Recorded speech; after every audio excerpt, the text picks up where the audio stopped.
What's going on, everybody? My name is DJ Mel. And this is DJ Honeycomb. And you're listening to the Sound of First podcast, coming to you from the beautiful podcast studio here at Waterloo Records. Rachel, it is beautiful outside today. It's really nice. I like the cool breeze. Yeah. Lots of leaves are blowing everywhere. Yeah, I was misled because I was looking at the weather and it said it was going to be sunny today. And in the morning in my kitchen, when I'm having my coffee, I'm always looking out the window, watching the birds and stuff like that. And it was cloudy. I'm like, it's not sunny. You know what I mean? Yeah. I thought it was going to rain or something. It was that kind of overcast or cloudy. I think it's coming from the Gulf. That's what the weatherman said yesterday for yesterday's misleading. clouds. I mean, I'm glad it's sunny though, because my mood changes. I feel a lot better when it's sunny. You know what I mean? I feel like, okay, I don't want to just crawl back into bed and go back to sleep, because I mean, if it would have stayed cloudy, that's what I would have done. Well, it's interesting. I know you're a bird watcher guy. My husband and I have a lot of birds in our backyard. We have a little bit of a creek and green belt behind our house, and my husband took a picture of a bird on our bird bath. And I think with the unusually warm weather for February, it's bringing in some birds that are migrating, maybe too early in the game. But we saw a warbler, and we don't usually see warblers in our backyard. And then they're kind of yellow creatures. They're washed out yellow in the winter. But this one was just happy as a clam, drinking some water. I'm like, I don't see warblers. This is crazy. But I'm enjoying it all. I'm enjoying all the whole nature, our weather, give or take. Yeah. I highly recommend you guys watch birds. But I mean, it's interesting to see the birds that kind of like took off, for the winter. Yep. And the ones that stayed, like cardinals and blue jays and stuff like that, they just kind of stick around. But I had a friend recently from Miami who I met through, at a gig maybe well over a year ago. She's a production person, and she sent me this, she texted me this link about how this one particular bird and the song that the bird sings influenced this one jazz artist. And I mean, for the life of me, I can't remember, but I was just so like into it. I was really, I need to find, I don't even want to dig in my phone right now, but it was just really interesting that this guy really paid attention. Because like when you're outside and you hear birds chirping and singing, you're just like, it's kind of like white noise, or just you're not paying attention to it, right? Yeah, it can be. Yeah. Now this gentleman paid attention, right? I guess he just noticed it day after day. Like, he lived in like South America or something like that. And he just noticed this particular song or how this bird was singing every day. And he used that as inspiration for, one of his songs. Like the chord progression, or like just the notes? Just the notes. Identify? No, not really. Yeah, just the notes or whatever. So I need to look it up. I think I've actually heard that story. Yeah, I'm sure Tim has. I didn't know if I was supposed to talk. No, you can talk all you want, which is a perfect segue. Man, I'm really stoked to have this episode's guest, ladies and gentlemen, the legendary Tim Kerr. Woohoo! Thanks for coming. Thanks for being with us. Thanks for asking. So yeah, I'm really stoked. So I followed Tim online on Instagram, and he posted something about one of his friends selling camera gear, like tons of it. Okay. Like an insane amount. I'm like, oh my God, And then I reached out to him, and he's like, yeah, my friend's having this sale. Oh, what's the name of the bar up north? It's at Aristocrat. Yeah. Oh, yeah. Used to be the Poodle Dog Lounge or something. Yeah. So, and then I asked him the date, and he gave me the date. I'm like, there was a conflict. I had to be at the Moody Center for Texas basketball. I was just so bummed. And then I reached out. He's going to do more. Yeah. Because it's so much stuff. It's overwhelming how much stuff he's got. So. Wow. So that's how we connected. And then I was like, and then while I was communicating with Tim about this, camera sale, I was like, by the way, I do this music podcast. Would you be interested? And he was like, sure. So here he is. Nice. That's how it went. That's all, folks. Yeah. I mean, Tim, I'm sure that, you know, you've heard it all when it comes to like compliments and all that kind of stuff, and how you're revered here. And I don't really want to, like, you know, for some people, they're just really, you know, what's the word?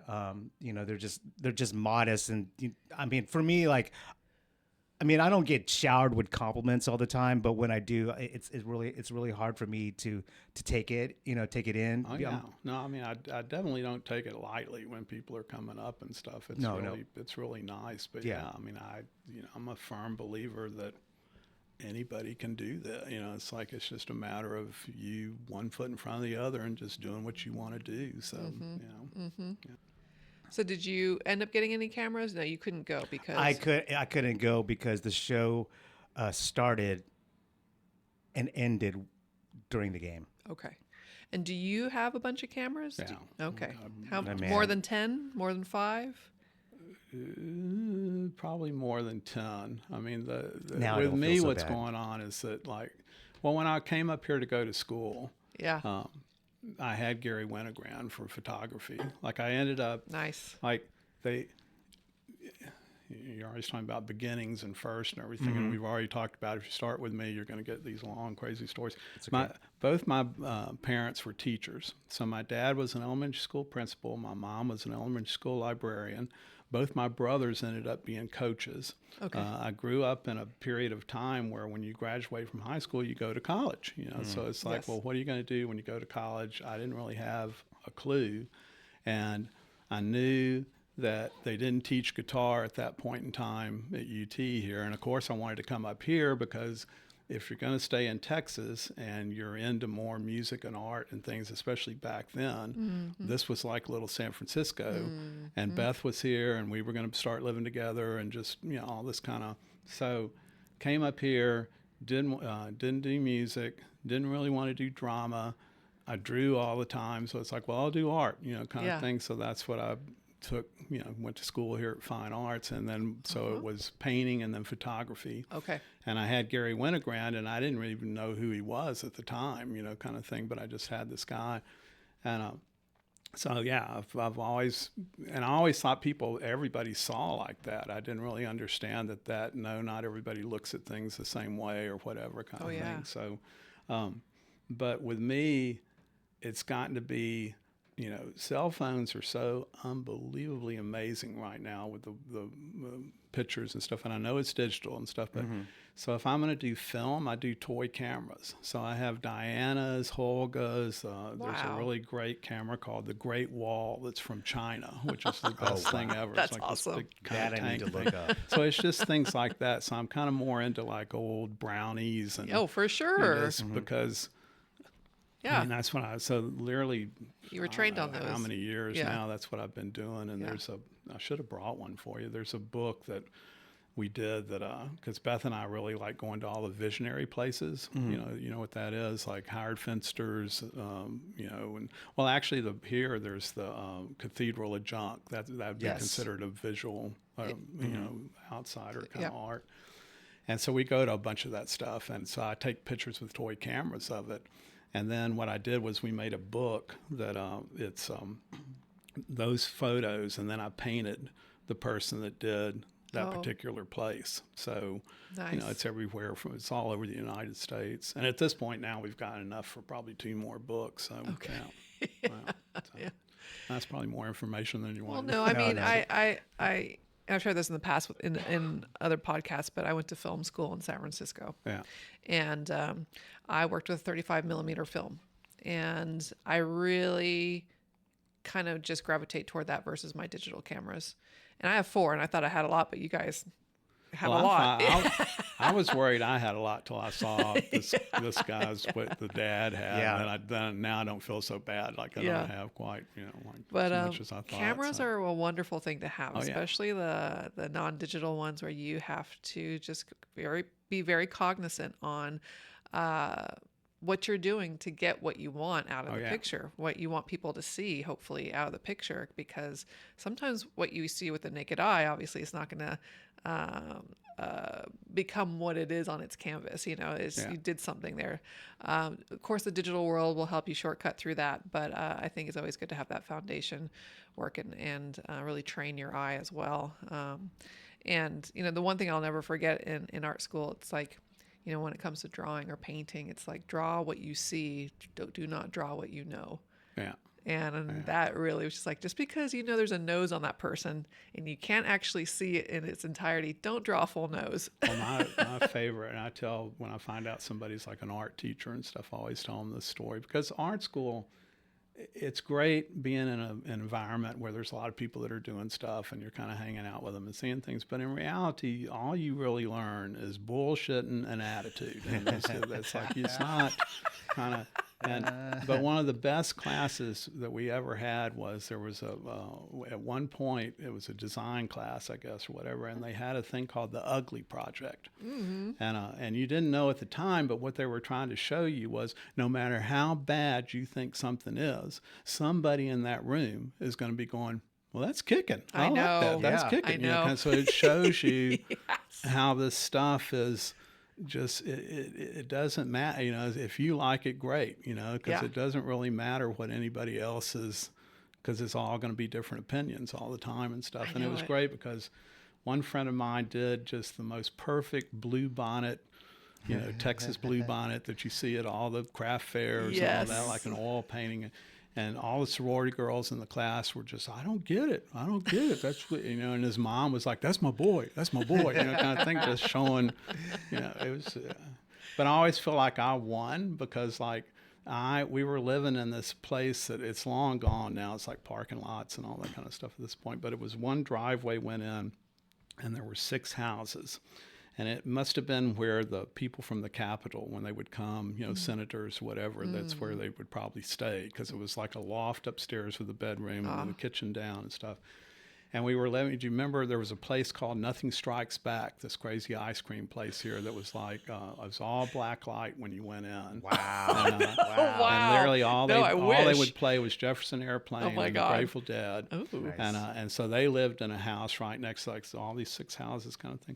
So when this project started, what I did was I took a board and I painted it the most day-glow green and day-glow orange and just these clashing colors. Yeah. And I put it outside and I told everybody in that little, area, it's like, okay, well, dump whatever you want to on this thing. So people are like, their garbage and the cat box and just breakfast, whatever kind of, and then it rained and just on and on. So it's sitting out there. And so the day of the show, I walked outside where the board was, and I literally just flipped it over and flipped it back. So whatever stuck, and whatever didn't. And it didn't necessarily smell, but I'd already realized that, you've got more than one sense. You've got so I bought a really cheap bottle of perfume, like a big bottle, and just doused this board with that kind of thing.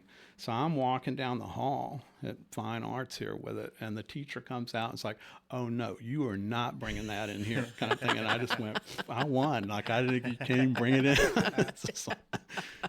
That's the great thing about art is it for me, and I'm curious to see what you think about this is. The expressions within art can be so freeing because it is subjective. The people that you don't think that are going to support it will come through and step forward and say, this is great. And the people you think that are going to support it, they're like, I don't get it, or next, And that was what was so freeing to me with art. Whether I was working with gouache or charcoal or pencil, photography, a camera, people see what they want to see. And I thought that was very freeing instead of restrictive. Yeah. Well, the other thing that's crazy about it, and I've talked to different pretty big deal designers at this point and all that, and they're all just like, oh yeah, I'm gonna do it. It's like there was a period through all of this stuff, I always worked at UT. I worked at the libraries there, and I did work at record stores too. I had a bunch of different jobs, kind of all at the same time, if that makes sense. Part-time would be, the library, and then I would work at Record Town and Dobie Mall, nice. Stuff and at one point they realized that I could do Photoshop at UT, and it was right when they were kind of digital, all this stuff was going on, so they had me doing designs for the library.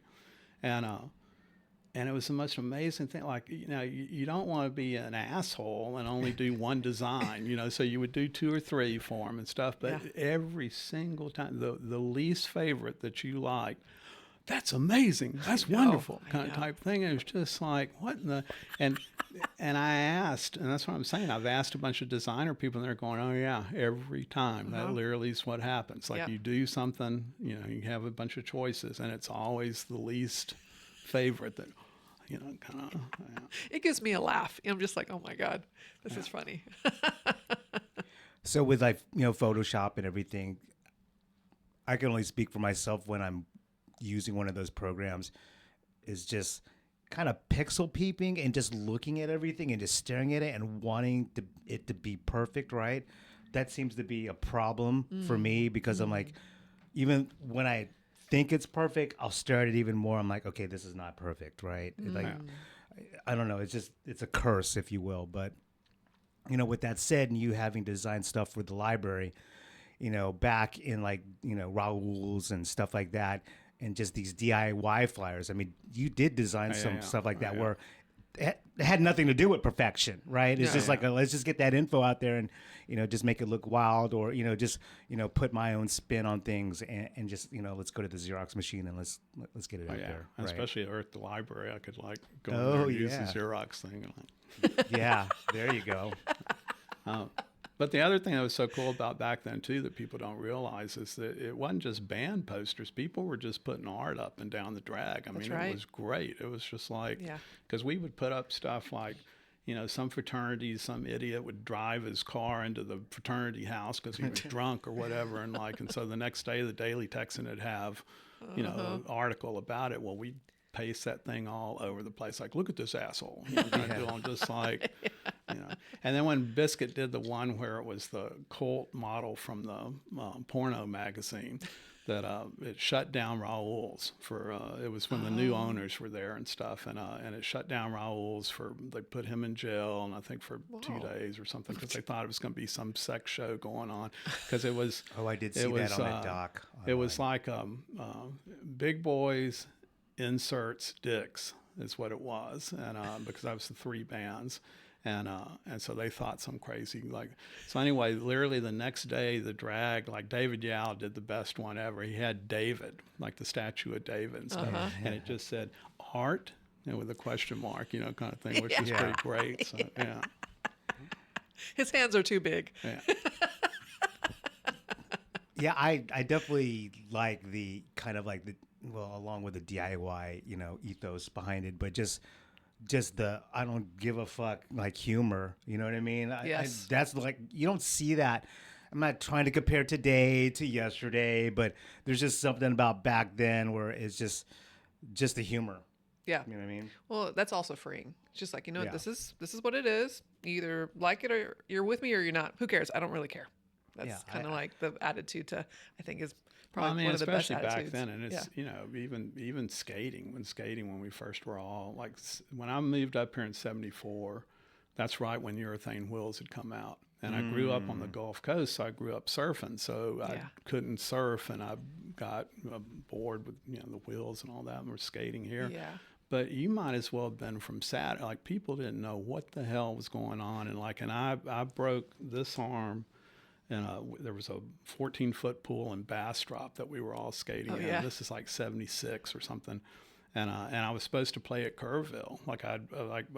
I didn't send it in, but friends had sent in songs that I'd written, and I won a slot in the songwriting contest thing. So I went the first year that I won it. I didn't win the contest, but I was in the thing. And then they did it again. And so the second year I was supposed to go again, but I broke my arm at this pool a week or 2 before kind of thing. But every frickin' doctor in there was just like, you were skating on the sidewalk and you fell into the pool? I was like, no, kind of. Yeah. And Gary Winogrand, I would take photos of us skating. We're not doing trick photography in here. It's just like, I'm not superimposed. This isn't... This is what's going on. Yeah, this is for real.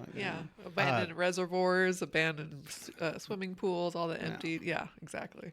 I can only imagine the transition on as far as skating from steel. Was it steel wheels, right? Steel wheels To and then urethane clay. wheel. Oh, Yeah, yeah. to It wheels. was it was a game changer. I mean, that's why skating's what it is now. Yeah, because that totally changed everything when that came out. Because I've seen skateboards with steel wheels. I'm like, whoa. Were those the banana ones of the first issues? Like the.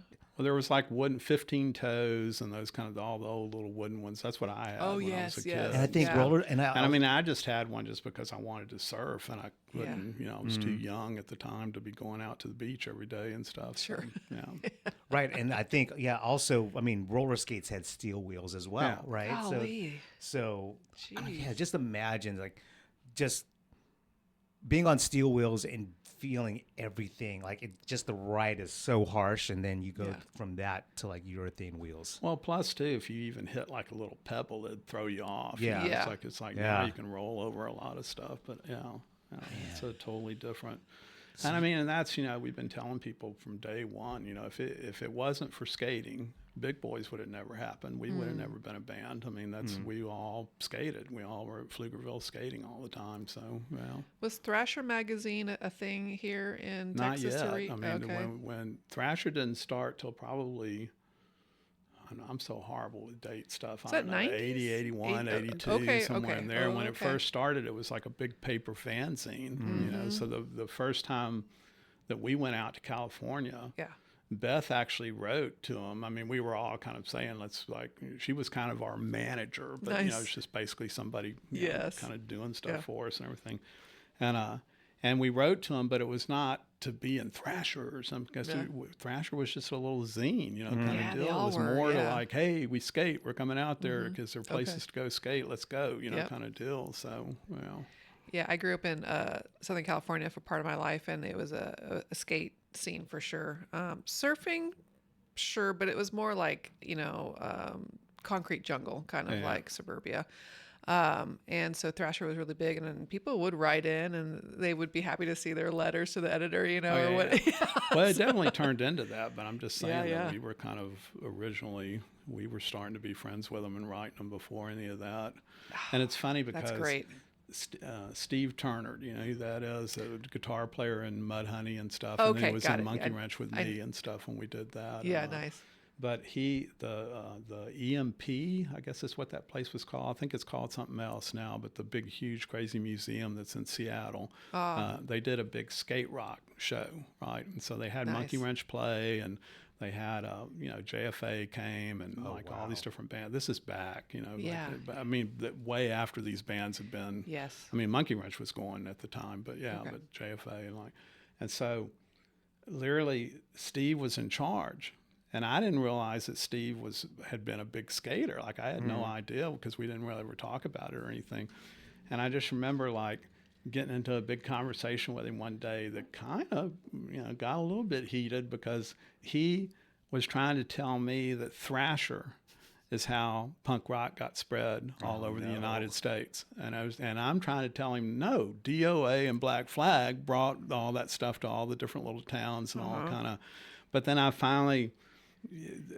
when I was recording Quadrajets, they were saying the same sort of thing, and I started kind of realizing that, oh yeah, I guess that for a lot of those people, that generation of it, Sure. seeing Thrasher is kind of what changed a lot of stuff for him. That's or something. fascinating. 'Cause I always thought like the Sex Pistols, England, that was punk. That was like my introduction to punk. Yeah. Like that was the origin story. It was anti-fashion, anti-everything, and Anti-establishment. All yes, that kind of stuff. and then like I remember the Stooges were before their time in the early '60s, coming out with a certain sound that was not popular, you know, and so that was like very part of my growing up, even though I was born way later than all of that. I'm a 90s kid, so but yeah, I mean, all those zines, I remember just picking them up at record stores. Tower Records was one of the places we would go to, and just you would pick a pen pal, and you would just have I would have 5 pen pals, just because we would talk about either goth rock or punk or whatever, and I would never meet these people, but it was like, here's a forum to have a pen pal, like this is what this person likes, this is their address, and I was like, I love these old zines. Yeah. What's interesting about skating is it's like the great unifier. You meet all these like-minded folks, right? And like you were saying, some of them wind up being lifelong friends. Yeah. You know, I mean, I wasn't like the biggest skater ever, but you know, through skating, you know, two of my friends that I've known for the majority of my life. Yeah, I mean, it was through music and through 7 inches and skating. Yeah. You know, and so, and like we were talking about yesterday on yesterday's episode was, you know, just you know, the whole DIY thing and punk rock and like 7-inch culture, right? Yeah. And how 7 inches. I mean, I guess they still are. I don't know. But back then it was like, okay, like every skater kid and every punk rock kid, you know, just every small Texas town, like there's a kid that, you know, that has a mohawk and skates, and everyone thinks that person's weird. And that kid just collected zines and whatever and collected 7 inches, right? Yeah. I'm just wondering, I guess maybe for like older guys, maybe they're collecting all the 7 inches they couldn't buy when they were a kid now. I don't know. Maybe. I don't know if that's even part of Like the culture. And also, you know, what's even bigger now is shirts. Oh, Shirts yeah. go for more money than the actual That's old true. 7 inches and stuff That's now. true. Like it's crazy. Like Yes, I've seen some prices. I'm like, you got to be kidding me. Yeah. Yeah, it's pretty. nuts, so. It's pretty wild. Like how much those shirts will go on eBay. There was a time when I was moving from East Austin to where was I moving to? Yeah, I was moving from East Austin to Bolden Creek. This was many years ago. This was like 15, 16 years ago, and you know, I was just dumb. All right, I had all these massive hefty bags, and okay, here's all the stuff I'm taking to Goodwill. Also, you know what? I'm just gonna put every valued, you know, coveted rock concert shirt that I've ever owned. I'm gonna put in another hefty bag, right? And I brought all those bags to Goodwill, and I didn't. Forgot. Yeah, and I didn't realize that I didn't realize it until way after the fact, you know. After we're talking like 6 months after I had moved into this house in Bolden Creek, and I was just so upset when I realized it. And then when you go online and I look up the shirts that I lost, that I accidentally dropped off at Goodwill. We're talking like $500 for a T-shirt. It's insane. Or more. I'm sure, Tim, you have some things at your house. The funny thing with us was that, like, because you know everybody we were like the youth hostel house kind of type thing for all the bands and everything. So they would all give us shirts, and they'd always give us two. They'd give one to Beth and give one because for some reason we're everybody's favorite aunt and uncle kind of thing. So they all, you know, would always give us. Nice. So we would always have two of all these shirts, you know. Nice. It's pretty amazing. There's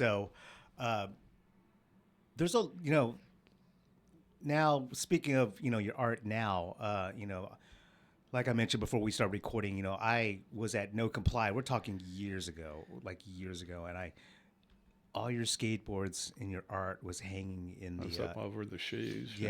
Just all over the store, and I was just so like wide-eyed looking at it, right? Because it was just the way things were, you know, painted, and just the imagery on the skateboards, and also the artists that you had on the skateboards, and you know, and what have you, and I bought an Aretha Franklin board because I am a big Aretha fan. So, you know, and then just kind of, you know, looking at all the other things, you know, that you've done, like, you know, and there's lots of blues and lots of jazz artists.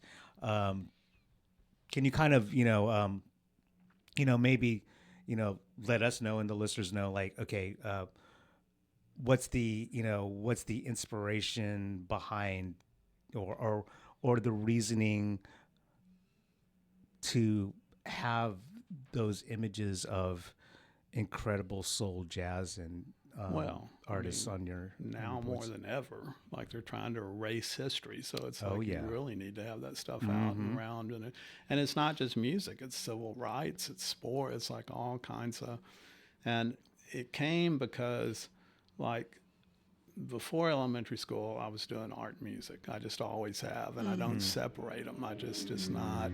I understand that people do that, but I just don't. And so I was always doing art and painting and things like that. And then when the band stuff started, it kind of everything switched to where I was mainly doing music now, but I was also doing the posters and covers and stuff. I wasn't doing anything big. I wasn't doing murals or things like that.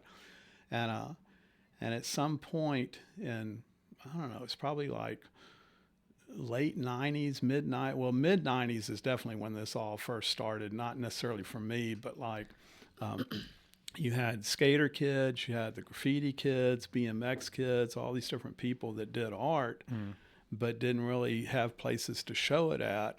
And they just started finding places and like, well, I can't do it here and I can't do it over here. And you won't let it. I'm going to do it over here. If you want to come on, kind of thing. And in their minds, they were doing what we were all doing with the music when we were trying to find all the all ages places and all that, which, basically same idea and same of what was going on. And so at some point, they realized like, oh, wait a minute, Tim does art. Get him in here, kind of type thing. And so I started getting asked, to like do stuff again. Like, I never stopped, but you know what I'm saying, to like now paint big and kind of, bigger pieces. And at the time, when it first kind of started up, I was kind of thinking about the idea that everybody here literally influences somebody. Sure. We all do, and it's even as simple as like you're talking about shirts. You can have a shirt on. Somebody sees that shirt, goes and buys a shirt just like it that day. You just influenced somebody and you had no idea, and me being in the bands that I'd been in and just people coming up to me and stuff, I realized how crazy this was and how this worked and stuff.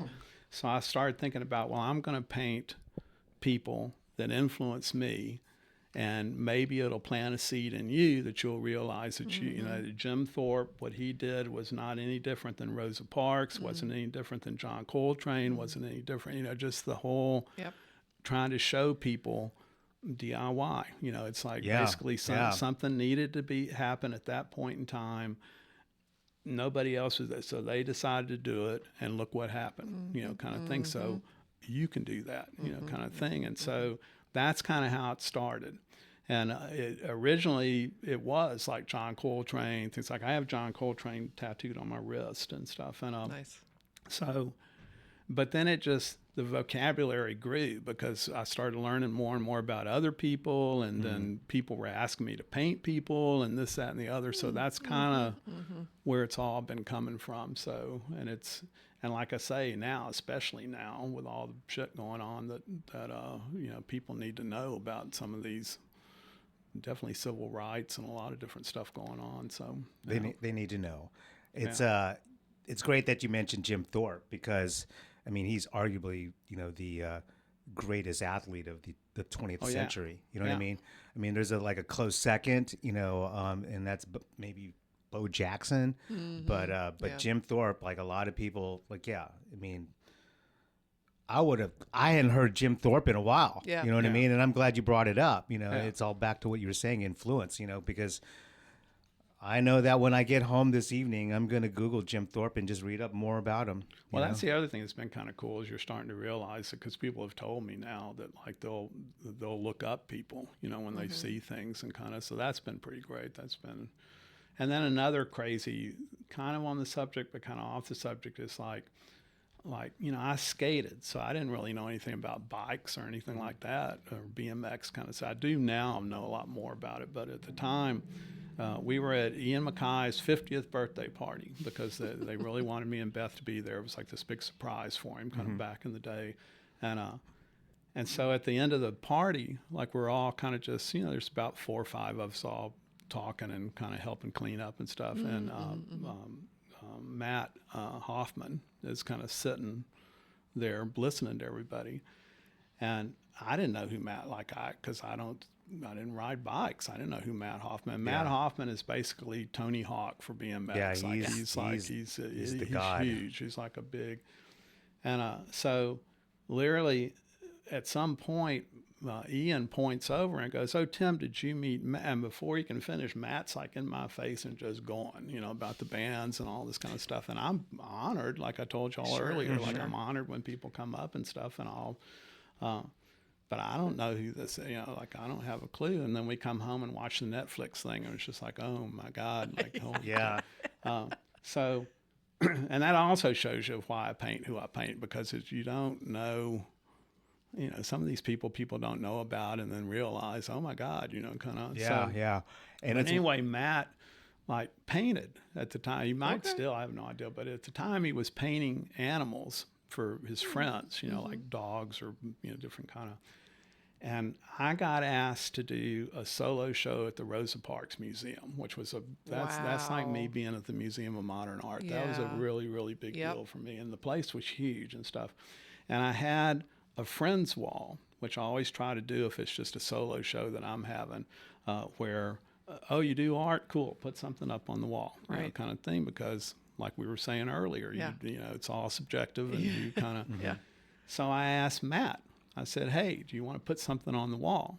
And he said, Tim, that's a museum. I was just like, yeah, but you do art, put it up on the wall. Tim, and I was just like, so he got a bus sign, which I'm sure he probably stole, and he painted Rosa Parks on it with a condor, like flying over, because the condor is like his big symbol and stuff. Yeah, his nickname.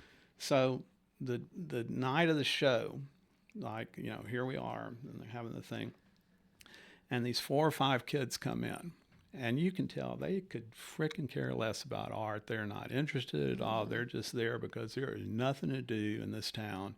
They heard some old guy skates did this art, and they kind of came in, but they're not even paying attention to it or anything. And they're standing right at the friends wall, and they're standing right there where Matt's piece. I mean, there was a bunch of other stuff, but Matt's piece is there. So I took a chance. And there was one kid that had the long hair that looked like a Hesher kid, and that's usually the kid that usually rode BMX, at least back when I was like. And so I walked up, didn't say who I was, which I would never do anyway, and just like walked up and just said, do you ride bikes? And the kid's like, yeah, kind of thing. I said, well, do you know who Matt Hoffman is? It's like, yeah, looking at me like, who the fuck's this old guy, and what the hell, kind of. I said, well, he painted that right there. And they all turned, and you could literally see the light bulbs going off. And you didn't hear it, but you could hear it. You could hear like, art's cool kind of thing. They spent the rest of the time going through this whole museum and looking at every single thing and reading, like all the stuff, which was just like, oh my God. And the cool thing about it was I got to tell Matt, just like I'm talking to you right now, instead of like not over the phone, not over the internet, just face to face. I got to say, see, you don't know, like just look what you just did, kind of thing, which is the whole point of all of this, just like, come on, So, yeah, you never know. Yeah. What's interesting about Matt and yourself is, if you didn't know much about, if, for a person who didn't probably know much about you or Matt, and they just looked at your music and your art, and like Matt's like jumping like massive like 60, 70 foot quarter pipes and stuff like that, being towed, the guy on a motorcycle towing him and just doing all this crazy stuff. Is that, Matt's from Oklahoma. Yeah. You know what I mean? You would think that someone like that is like from California or something like that. Same with you. Like someone would probably think, okay, like he's probably like this skater punk rock dude. He's probably from California, You're but right, yeah. you're from Texas. Yeah. You know what I mean? And I think that's really, really cool because, I just think stuff like that's really cool. Yeah. Because you just think, okay, they're probably from like you make assumptions. People do. Yeah, either Well, coast or west coast. You can't. I mean, that's what drives me crazy about labels to begin with. And I'm not talking about record labels. I'm just talking about labels in general. Like it all has so much baggage attached to it that has nothing to do with like, I'm vegetarian, but no, I'm not. Beth's not. It's like it's not. That stuff drives me crazy, and like in punk rock, I really hate hearing that now because it's so not what it was, kind of deal. And it's just because homogenized. as soon as you label it, you put a uniform on, you put a set of rules, there's all this stuff, which when we were all doing it, there wasn't any of that. Exactly. And especially here in Texas, there wasn't any sort of set of rule. And so that's why you would have the dicks who didn't sound anything at all like Really Red, who didn't sound at all like Big Boys, who didn't sound at all like Scratch Acid. Like, it was all over the map. And kids would, kind of look mod, but then would have like kind of, hardcore parts with it. And there wasn't like these tribes of and rules and all this kind of stuff going on. So, and, from people finding it now, that's great and that's wonderful. But it's just, you have to realize there really was not any sort of rules for it at the time. There wasn't. And that's how it should be. And self-expression. Why, that's supposed to be wide open. Why the hell would you put these binders on and stuff? And I think that's because people want to make money. Nuts. Like So, craziest. I know you could probably answer this question. I mean, I had this shirt when I was a kid when I skated, but Zorlak was a Texas skate brand, right? Yeah, Jeff. Yeah. Yeah. I had this shirt that said "Shut Up and Skate" and Zorlak on it, and I was just like, dude, I just wore that thing until it disintegrated. Spell Zorlak. Zorlac. Zorlac. They also had the "Fuck You, We're from Texas." Yeah, that was the best one. And it's really funny. We went and saw the Brainiac documentary when that came out, like during South by or whatever. And they were all talking like they had started, like the Brainiac had "Fuck You, we're from Ohio," wherever it was, kind of, and acting like that was something they'd come up. It's like, no, sorry, that came from here. That came from Texas, and that's Zorlak. That's not Brainiac. Did not start that. Mom wasn't gonna buy that shirt for me. Hell no. But I just loved that shirt. I just remember it. I just wore it until it had holes in it. That wasn't one of the Goodwill bags? No. This was long before. It was thin and had holes in it. I had to get rid of it. Those were the best shirts. Yeah, but you could wear a Red Bear. That's like almost a silk. A silk. It was super thin, but just about, all the pus head stuff, right? So. Well, that's the other thing. People always think that our board pus head drew, and it's like, no, we drew that just because of the skulls and stuff. They all thought. Yeah. But I'll say one thing about labels is that just recently, this friend of ours, I do these things now. I've been doing it for the last 10 years at least, and we go to the schools in California and paint murals at the elementary schools and stuff, and then play music with the kids. Nice. So it's like, awesome. Me and Watt and a whole bunch of different people all just and literally hand the instruments to the kids and let them, because we do this crazy free jazz piece and it's all this. Nice. It's great. It's like a really cool.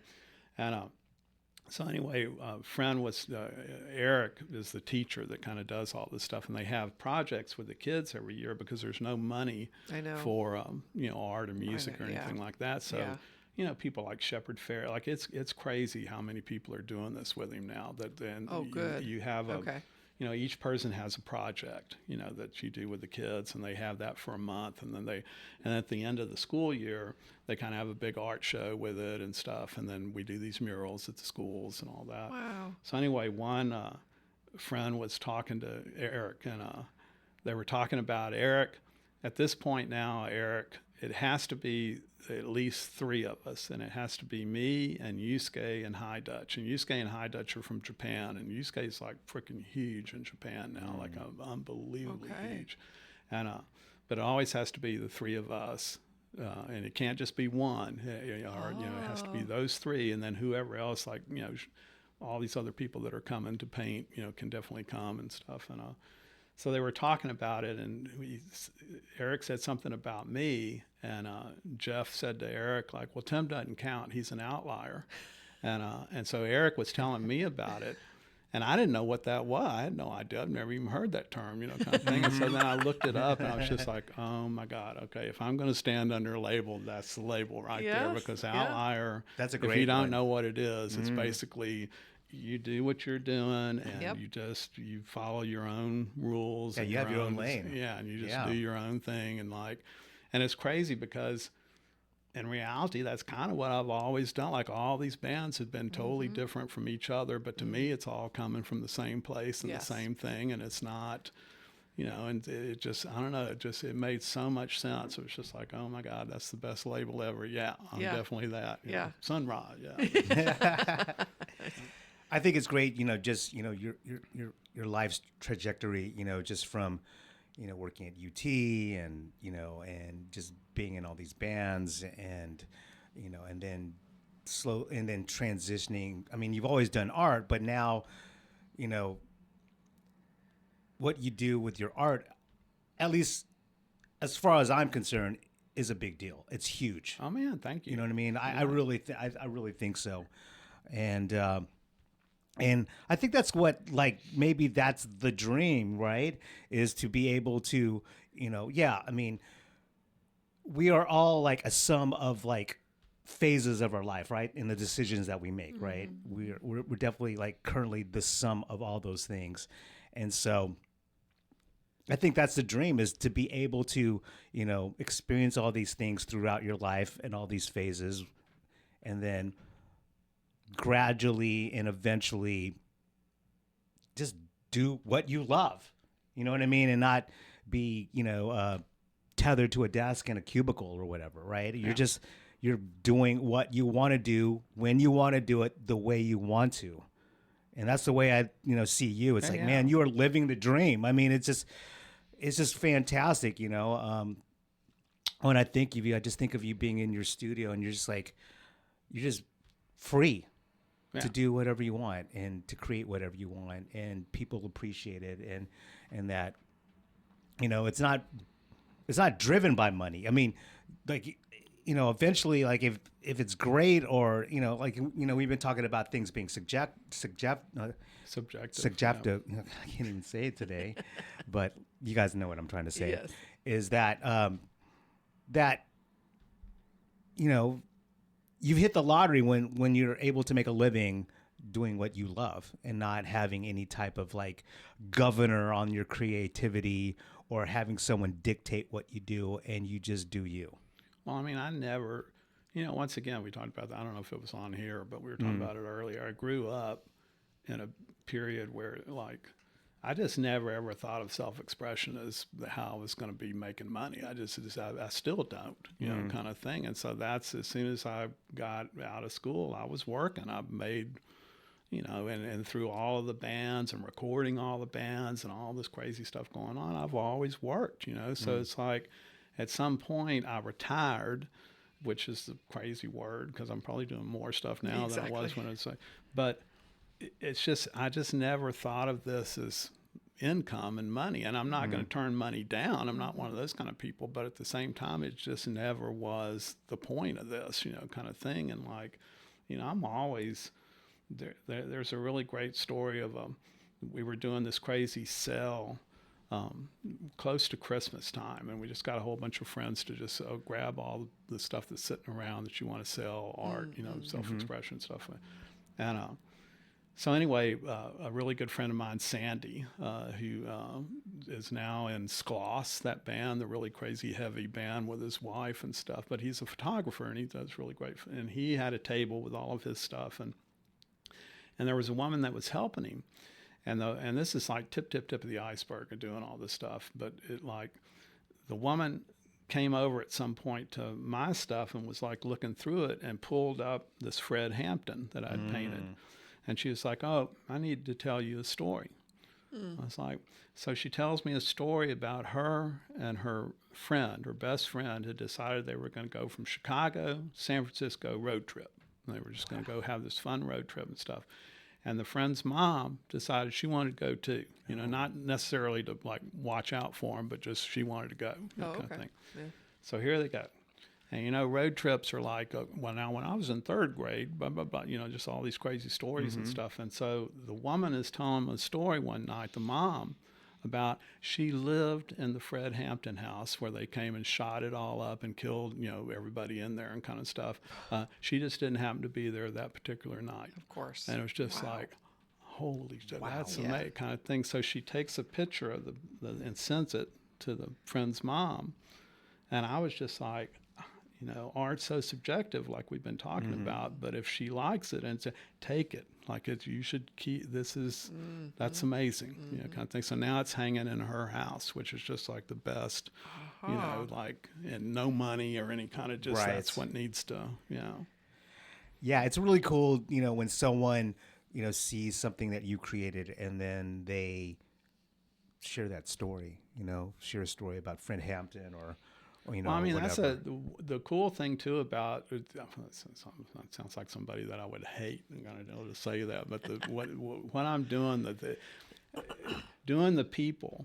It's the cool thing about it is if people, I'm doing what I'm doing because you're hoping somebody's going to come in here. Like I always try to paint some people that are from wherever it is that I'm having a show at, because you're hoping somebody's going to come in here that's either related to that person or knew that person or was there when that happened. And here we start hearing all these other stories, and it just turns into more than just, oh, cool art, kind of thing. So Yeah. There's on the Stubbs, that big mural that's on the side of Stubbs.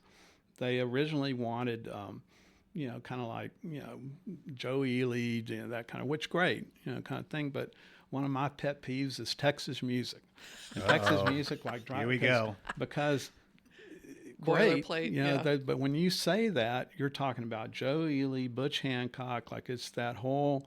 Which, they're all from Texas and they should be there, but you're leaving off Ornette Coleman, you're leaving off, all these, there's so much more stuff that you're just not, so that just is like not. I know. And they kind of wanted that. And I said, well, I just really don't want to add to that conversation. But if you want to do a bunch of people that nobody really knows about that are from here, I'll do that kind of. So that's what all those people are. And they're all like pretty much Austin. And like one thing that's really crazy is Nat King Cole's guitar player, who won all these downbeat awards and all this jazz stuff, Anderson High School. He's from here. Really? You don't hear about him at all. Stevie Ray. It's like you don't hear anything, which is amazing kind of thing, right? Yeah. So. And also, Anderson High School didn't integrate until 1973 or 72 or 73, which is pretty crazy. Yes. And when they did, they took all of the history from the black high school and put it in storage. Like they didn't really have even just like one case that had like the history of this new high school or whatever kind of. So it's me. So and 4 of the different people up on that wall are from Anderson High School. So I'm writing. And there was a black homeless woman. I swear to God this happened. There was a black homeless woman behind me while I was doing this thing. And I literally, when I finished the sentence and they put it all in storage, you hear her behind me going, like that. And I just went, oh my God, if this gets covered up tonight, I don't care. Because that's just the best validation ever. Yes. And I could care less, like kind of like it's. So would you say outside of that, hoping that someone that is related to what you're doing shows up so you can see it, you're free from expectation? You just do what you feel like is your next step based off of your life experience and or what you think, who you think needs to be heard and seen? I mean, there's not. I don't really have expectations when I'm kind of. I don't think you do, like, which is great. Yeah, I could actually feel that. I don't get get that vibe. I mean, the biggest thing is just to be open, to what's happening now. Like this thing sitting in here with you guys. It's just like, you want to do this? Sure, it sounds cool. Let's do this. No script, kind of, just instead of really kind of think, oh, well, I got to really, it's like just do things, like. Yeah. Be open enough to go out and try stuff and do things new. And you may fail, but you'll learn stuff from it and For me, I feel like there's a vibration in art, and I feel that with some. And I remember sitting in your living room and I was looking around. I'm like, who did that? And it was your piece. Yeah. And I didn't put 2 and 2 together until like 15 minutes ago. Yeah. Because there was something that I felt. So I just feel like with artists and people who are expressing themselves through art, I think it's just their life experience and their like what they were born with kind of vibration that comes out in the art, because there is no expectation other than maybe hoping someone can see it. That was a part of the story, which is I think a very sweet thing. But But yeah, it's something that I definitely felt with your artwork, and looking at like the web art gallery. Yeah, they're What a great. great Yeah, Bruce and Julie are gallery. great. Yeah, I was yeah. looking at all the artists, and I was just like, whoever's curating who gets to be in here is doing a really good Yeah, job. no, they're great. They're lots of visionary art stuff and all that. How long have they been around? Do you know? God, I'm so horrible at this stuff. More than 5 years? I mean, they used to come to shows in Dallas when Big Boys were playing, and then I think they started up the gallery in Waxahachie. They might have had something in Dallas, maybe, but they definitely moved to Waxahachie and started it up. And now they've got one in Fort Davis too. That's really great. Like they took because Bruce wrote that book, As Above Is Below, the thing about all the Masonic stuff and all that, because he's always collected all of that. Wow. And so. Oh, that Freemason stuff, right? Is that what you're saying? Yeah, that stuff's wild. Yeah. There's a crazy story about that where the back, when emos was kind of going and stuff, there was a period where all the doormen and all these different people were getting really into all the Mason stuff. Like everybody was really into all the numbers. Yeah. I remember know. Sweet talking about that. So a friend of ours was in this really great band called Peg Legacies that were really great. I remember that band. And I recorded them and stuff. They were really, really good.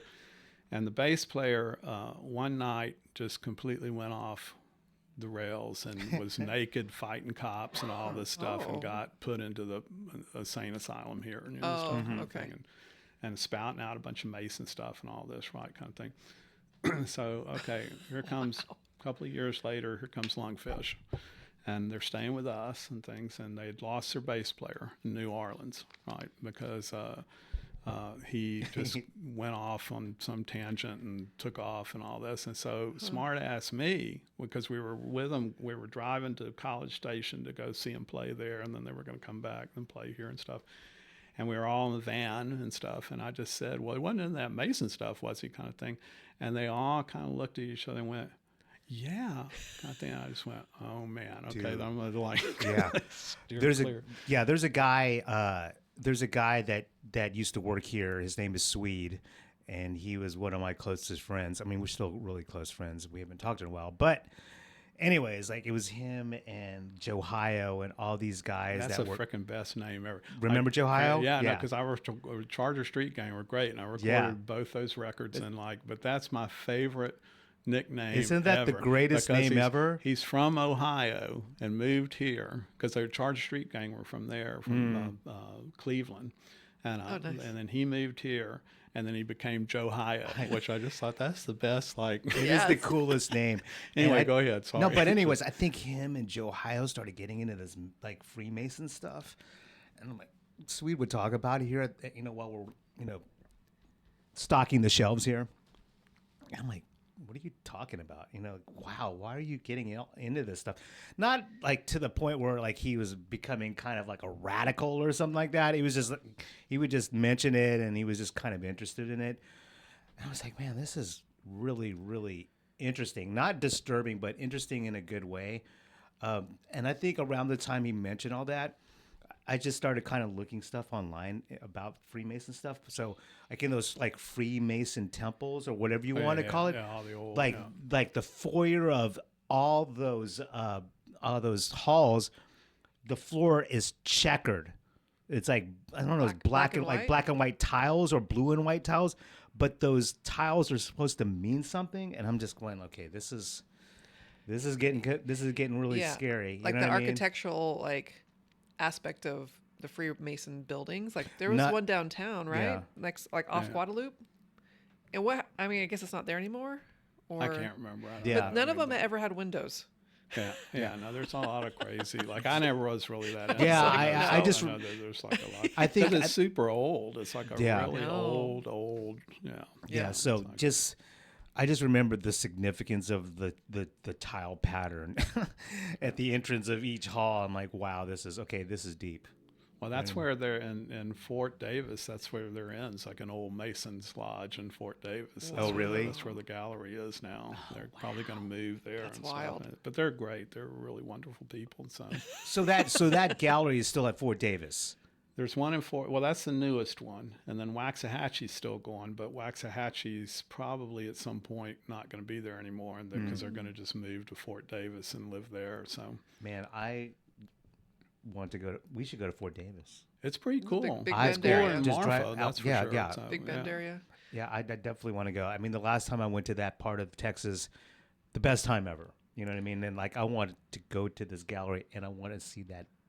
I want to see the floor at Oh, the yeah. entrance and see that. Like, okay, they have the tile. Yeah. Man, part of my childhood, I grew up in the high desert of California, and the stars were like 2 feet above your head. I mean, just no No light pollution. no light pollution. And I remember when I was living here, and I went to Marfa to do a gig, and they're like, you should check out the Marfa lights. So my husband and I were like, all right. So we go and we see the telescope and the platform, and there was like maybe 4 other people there, and we see these crazy lights. Yeah. We're like, those are kind of erratically moving. Cool, check. Okay, what else can we do in Marfa?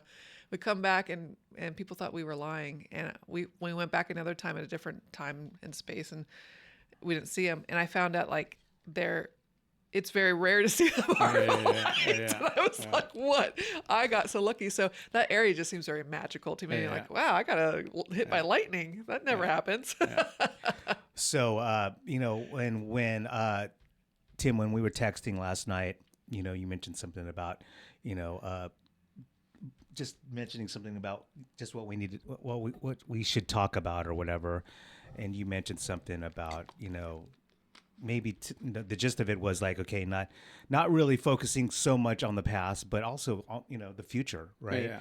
And you know, like I had said earlier before, you know, we hit the record button, you know, just to quote, you know, a famous musician, you know, and his quote that always stayed with me is that, you know, living in the past is dangerous. And so, you know, I liked what you were saying before we hit record, and I would love for Like you the to high kind school of touchdown pass. So, dude, that was the best thing ever. So Yeah. during the like before we hit record, you know, Tim said something about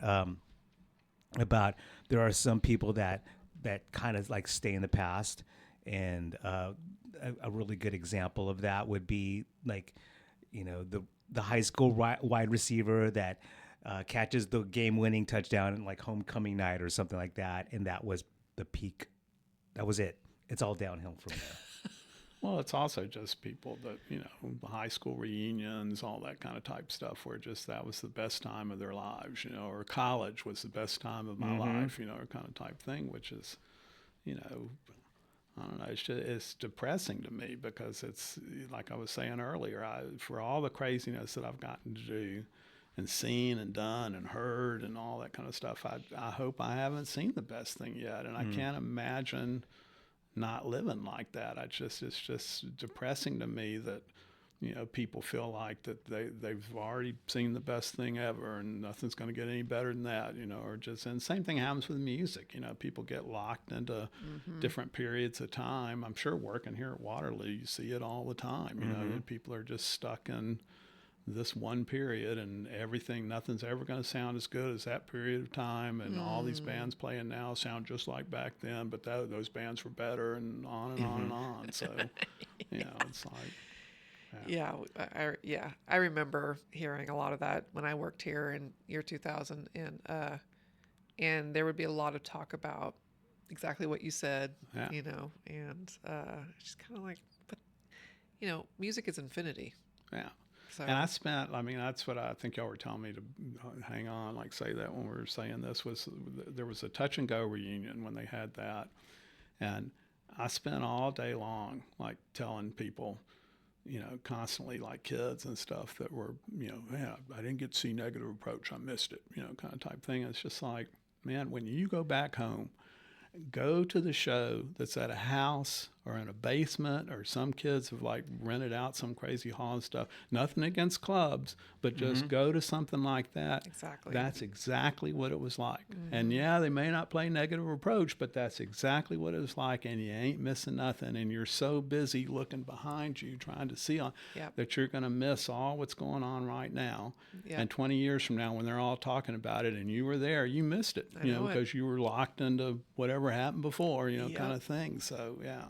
That's a good way of looking at it. Yeah, it's a healthy mindset, and it's kind of like, having what do you call it? Like they call it the Renaissance man's mentality, where you just keep it moving and you keep it going, and you have a lot of curiosity about all expressions. Oh yeah, just stay open, like they say. So yeah, it's really cool to see teenagers now that have these bands, kind of thrashy bands that are playing like in a like a drainage ditch or something like under that, the or bridge and all that. Kind of under stuff. the Mopac like bridge or whatever, or they're like, how about this? Let's go set up at Blazer Tag on Ben White. You know what I mean? And they're just like, they're just rocking out in a Blazer Tag. You know what I mean? On Ben White. I just think that's really cool. We were at the first the pedestrian bridge show. Yeah. Because what happened was Ben and those guys in attack formation were all on their bikes one day, and they realized there were plugs on that bridge. Oh, yes. And so then they sent out this thing. It was so great. My friend who's, here, but not here now, Rich Jacobs, was here from New York, an artist. And we get this message, like, it wasn't just us. Like, they sent out this email thing that said, be at the pedestrian bridge at midnight. If you're a cop or you're going to tell a cop, don't come. And that's all it said. So you're like, well, what the hell kind of... So Beth and I and Rich go, and we drive up to it, and it looks like Fugazi's playing. Like there's all these people like coming, just all from different directions and stuff, and we're just like, what kind of thing? And basically what they did, it was so great, was they brought their equipment, and there were 3 bands, and they just did a round robin. Like each band played 3 songs, and then because you didn't know if the cops are going to come or what the hell is going to happen and stuff. It was freaking great, and like. I just remember like Rich standing there, because we were standing up on a bench and stuff, and he was just like, this would never happen in New York. Just like, yeah, here we are, kind of thing. It's like, And then I remember the only thing that I feel like they should have done that they didn't do was, because the cops didn't come, then they went around again. But it would have been so great if they would just done 1, 2, 3, gone, kind of thing. It would have just been the best thing ever. Oh, yeah. And I remember us driving back, like going back across the bridge to go back to the house and stuff, wondering, like, I wonder if people can actually hear, and rolling the windows down, and then you just hear like this crazy, attack formation playing super loud, and it's just, oh yeah, people can hear this. Wow. And then from then on, people started doing them. I think they did them during South by and all kinds of stuff. But that first one was just freaking great, because you didn't know what it was, what was going on. So. Yeah, salute to Ben Webster. I mean, that, there's a first. That's what y'all are always supposed to be talking about. Yeah. From what little you have said, I mean, I gather that you met your significant other like when you were like in high school, right? Well, that's a story that everybody goes, like when they hear it. Is Beth knew me in elementary school, because I was librarian's kid. She's 2 years older than me, and so she knew me in elementary school because I'm librarian's kid. Went to same junior high. Met her when I was a freshman in high school. No sex, nothing, just best friends, brother and sister. And she had a older brother and sister that were like 12 and 14 years older. And my older brothers are like 8 and 10 years older, kind of type thing. Okay. She went off to college and realize age has nothing to do with anything, because when you're in junior high and high school, 1 year above is like, a huge, big thing kind of deal. And wrote me a letter, and we've been together ever since then. So when I graduated from high school, moved up here and started living together with her. That was 1974. So we've been together 50-something years, kind of thing. And then we got married in 1970. We got married in 1978, and Chris and Nathan were actually there, and Big Boys wasn't even in the picture at that point in time. We were just all gone to Galveston to go skate and stuff. And that's awesome. Do you remember the music that you had around the wedding?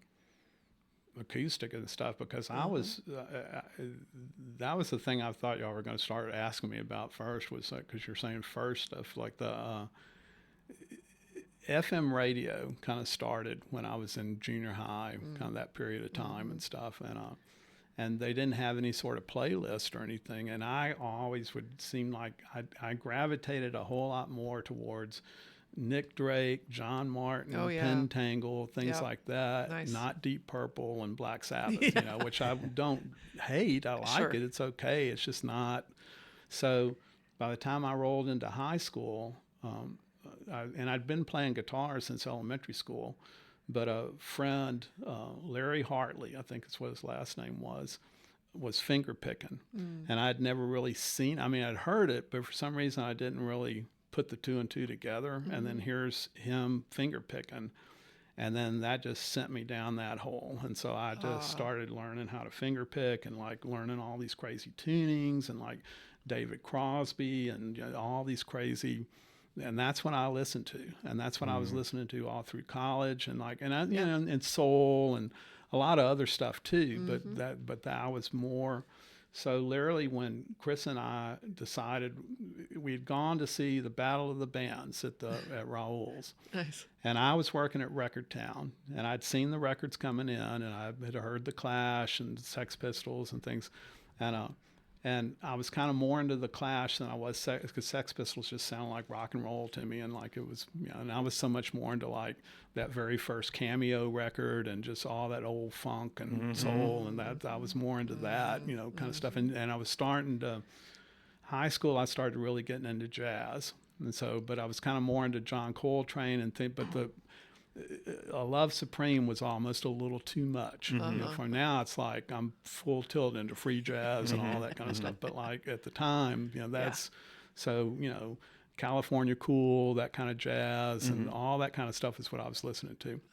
And when I was in elementary school, my brothers, who were 8 and 10 years older, the radio was always on. So my oldest brother listened to soul music all the time. He was at we would always go further down the dial in the big boys, because to find the old soul stations, you had to go to the very end of the dial to get, and so that was in my vocabulary. And then I saw the Beatles on Ed Sullivan, so it's like all that was kind of in my vocab. But yeah, acoustic stuff I was full tilt into, and I was, Chris and we went and saw the Battle of the Bands.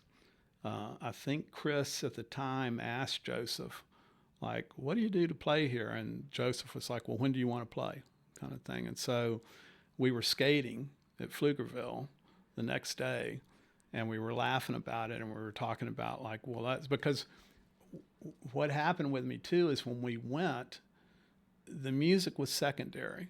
What got me hook, line, and sinker was the fact that there wasn't a barrier, which now there is again, you know, kind of thing. But back then in the 70s, like if you went to go see some big show, there was definitely a barrier, and even a mental barrier between the performer and the audience, and like it was just this unobtainable thing kind of deal.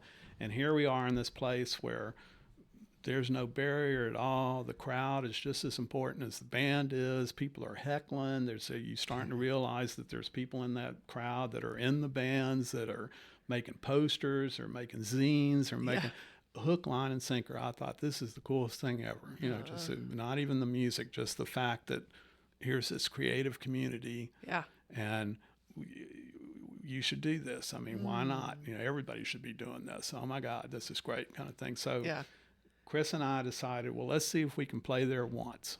And that's what Poison 13 was too. It was me and Mike.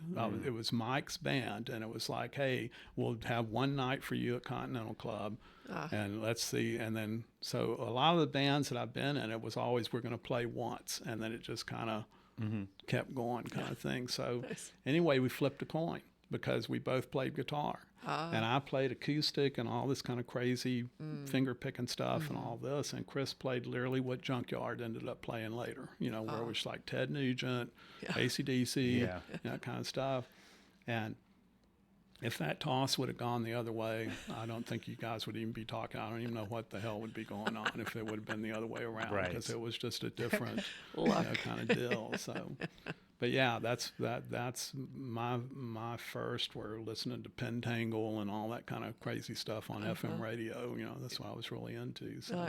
Nice. And still am. You Yeah. know, and in reality, it's funny because when people now hear Up Around the Sun, you know, it's Up Around the Sun, what that is Jerry. Okay, you know, long-term story, but we kind of talked about this a little bit earlier, but I didn't say something like this about it. But in your life, here you are, you're walking, you're taking those steps, and then every once in a while, there's that big giant step where everything just shifts, and everything's like totally different. Like when you move to Bolden Creek, you know, or something kind of thing. So, so basically, there was a period of time where right when I was getting ready to turn, I think 50 or maybe 60. I can't remember which one it was now. It was 50. It was definitely 50. I'd always really been into Irish music. I really had loved that stuff, but just you really have to make a concentrated effort to learn that shit. You can't just And Spot was playing it, and Spot was like, people don't realize Spot was an amazing guitar player, and if you don't know who Spot is, Spot did, you know, all the SST stuff, he produced all of that stuff, and but he was really, really great person and great, and he was playing it, and I just never. So I decided when I was 49 that by the time I was 50, for my 50th birthday, we were going to go to Ireland, and I was going to be able to play Irish music. So 49, I started learning how to play Irish music, and I started playing it on button accordion because I could play it on guitar, but it sounded like a Ken Burns documentary. It didn't really sound Irish kind of thing. And so I learned button accordion, you know, kind of thing and stuff. And so started playing that. And we kind of stopped going out because up until then we were going out almost every other night or every night to shows. And, you know, I was recording all these bands, all this stuff was going on. We kind of quit going out. Yeah. And then also the art stuff kind of started up, you know, kind of thing. So everything kind of shifted. Yep. And now I'm playing at people's houses, and I'm probably playing more than I was when I was playing in bands because we're playing all the time with this stuff. And there was a place called Ria Rita's. Do you remember that at all? And Ria Rita's, Randall, who ran Beerland, which sounds like a Total Simpsons episode name kind of thing. That was the first one that opened up on the east side was Ria Rita's. Yeah. And there's a really great story about that where Ria Rita's used to be like one of the most dangerous clubs in Austin, and people were getting killed there and just all this crazy. And when Randall opened it, he wanted it to be kind of like a community center and, you know, coffee and bar and kind of type. Yeah. And so one night would be your own DJ, and one night would be craft night, and then he wanted us to do a session because he missed seeing me and Beth all the time. And he knew we were playing at people's houses, and he was just like, hey, will you start a session here? You know, like an old time session or what. At the time, it was Irish and old time, but then it just turned into old time. But anyway, supposedly there's a story where somebody got out of prison. Oh, no. And came to their old stomping ground, you know, because Rio Rita's didn't really look any different or anything. And they walk in, and it's craft night. And then somebody's sitting there knitting and all this. And they were just like, the hell kind of thing. But anyway, so we started the sessions up.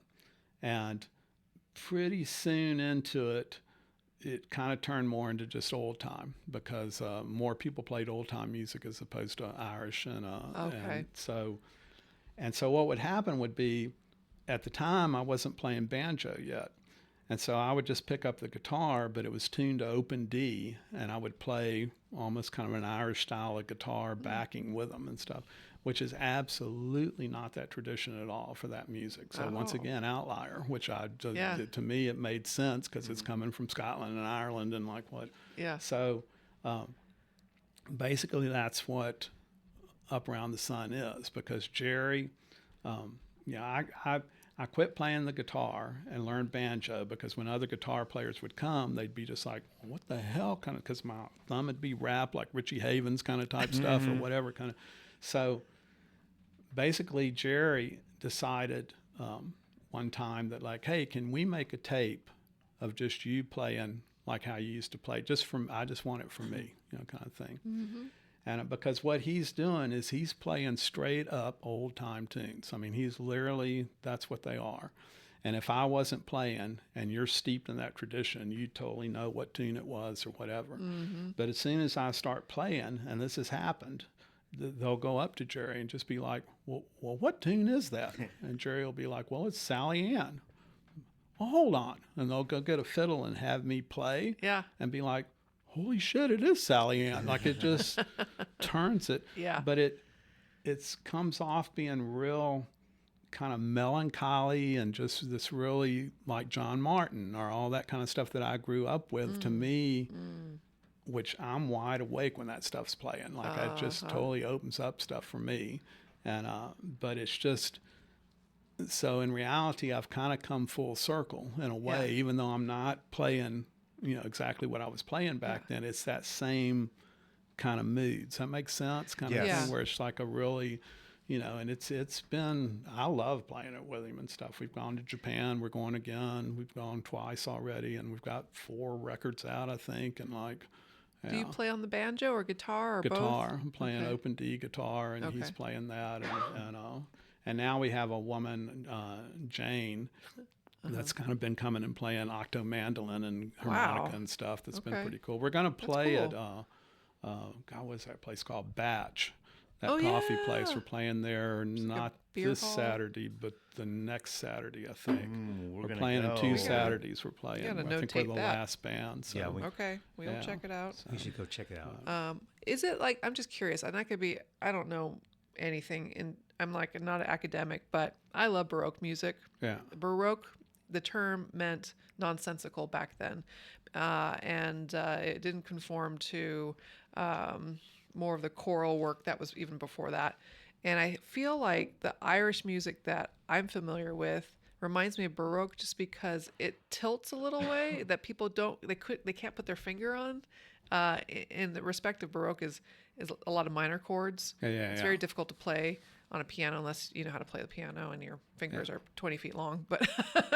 But the Irish music is kind of sad, but also it's energizing. Yeah, it's like really uplifting. Yeah. That's when it's really funny because back in high school, like I'm from Lake Jackson, which is right there on Surfside Beach and stuff. That's why I grew up surfing and stuff. Nice. And we would drive to Houston to go see Humble Pie or whoever, kind of at the time and stuff, which I would just go just because there's nothing to do. And I wasn't, like I'm saying, I was so locked into acoustic stuff that John Martin did play with Humble Pie, though. That was pretty freaking great. So, but like, I'd be the one driving back because I didn't smoke pot. I didn't do drugs. I didn't really drink, kind of type thing. So I'd be the designated driver coming back home.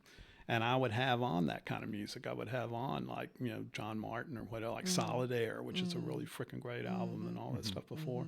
And of course, everybody in the car is just like, out kind of thing. And I'm like wide awake because it's, there's something about that. And Lily Dill this year, where she's wanting to do something about this because we've been talking about the chords. Once again, not intentionally. It's just the way I hear stuff. But there's something about the chords that I'll put against what Jerry's doing that things just open up. And it's like McCoy Tyner's piano, like behind Coltrane, and it's like that kind of stuff where it's almost like you're on a plateau and you don't realize you're on a plateau, and then all of a sudden you get to the edge of the plateau and and everything just opens, and it's just like this kind of, that's kind of what's going on. And she wants to do a talk about how, I'm sure somebody's done some sort of study about chords and different ways that like, the difference between like a gospel church piano and a white church piano. The chords that are being used are just, there's something about them that really reaches a whole lot deeper into you and opens things up, kind of thing. So that's, she wants to do a kind of big talk on that, which is kind of cool. So, because that's kind of what we're, not intentionally, but that's kind of what's going on with what we're doing, kind of thing. So what a great project. Yeah. Yeah. The gospel versus, I guess, what would you call it? The other version of non-gospel approach to piano playing. You said like white churches. Yeah. white churches. My grandfather was a preacher on my paternal side. My paternal side is white side. My mom is Mexican, and she's always been a part of gospel choirs. And she manages the Monterey Bay Community Choir in Northern California. And she's tried to join the other choirs, but the gospel choirs where she's at. And, it is a warmer, for me, it is a warmer kind of bleed in piano playing than kind of white folk Americana gospel choir, which is a little bit more like tight and in the box. Well, it's boxed in. Yeah. It's like it's the same thing with like most guitar for old time. It's just like G, C, D. It's like these boxed in kind of. Upright. They don't really use minors very much, and they don't use sevenths and all that kind of type stuff. Which it's like it's just. I mean, there's tunes we play where I'm not even playing in the key that we're supposed to be playing in. Like I'm playing a whole different thing against it, which just totally turns it, But once again, not on purpose. I'm not trying to be disrespectful to that music because I love that music and stuff. It's just I hear it like that, and I don't really quite understand why in Irish music, when the guitar did start playing with it, that it's in tunings and a lot of dadgad and things like that. Why did that never happen with the old time stuff? I don't really understand why just stayed. I know. Like because the music, well, not all of it, but the music, a lot of it's coming from Scotland and Ireland to begin with, when it came over here. So, So you mentioned the Humble Pie show. Was that like one of the first shows that you ever went to? Like, what would be the first concert? I was trying to remember because I was thinking about that when you first were asking me to come, and I don't really listen to podcasts very much at all, so I looked up to see what this was and kind of doing like a... Yeah, there's not a lot going on right now online with us because none of it's online right now. So I was trying to think. I think maybe Jethro Tull might have been the first one that I went to, but I can't completely remember. That's okay. I remember that the loudest one I ever went to was Johnny Winter. Because Johnny Winter, I read later that his guitar, the amp is turned all the way up. The treble is turned all the way up, and the bass and the mid-range is turned all the way down. Oh, my God. Ouch. And I remember seeing it because his parents were sitting on the side of the stage. Oh, no. And you could see him kind of walk over there to him and stuff, and they're just kind of this. And on a side note, my dad, once again, both my brothers were coaches. And my oldest brother, which is a whole nother story, is literally when Dazed and Confused came out. That's about Richard Linklater's, summer before he was a senior at Huntsville High School. My brother was the coach at Huntsville High School. So it's and so when we figured that all out, and Steve was like a really big baseball, like the Cincinnati Reds wanted him. Not as head coach, but just be a coach. That's why I was telling you when I wrote to you earlier, like a bunch of history, because everything's and it's crazy because, when we found high school sucked for me, because most of my friends were a whole lot older, and I got spit on and just it sucked. I didn't get beat up, but it just was like rough. It's a tough time. It was it's not the best.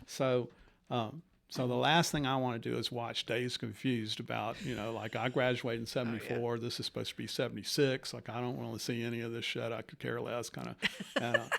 But then we find out this. When we find out all about this, we watched it. And so we bought a DVD for my brother for Christmas. And this is a bunch of years after it had been out. And took it to him. And my brother...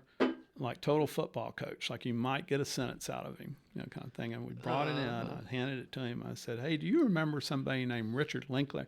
Little Ricky? Little Ricky's making movies, kind of things looks at it and stuff. And I said, did you really make them sign a drug contract?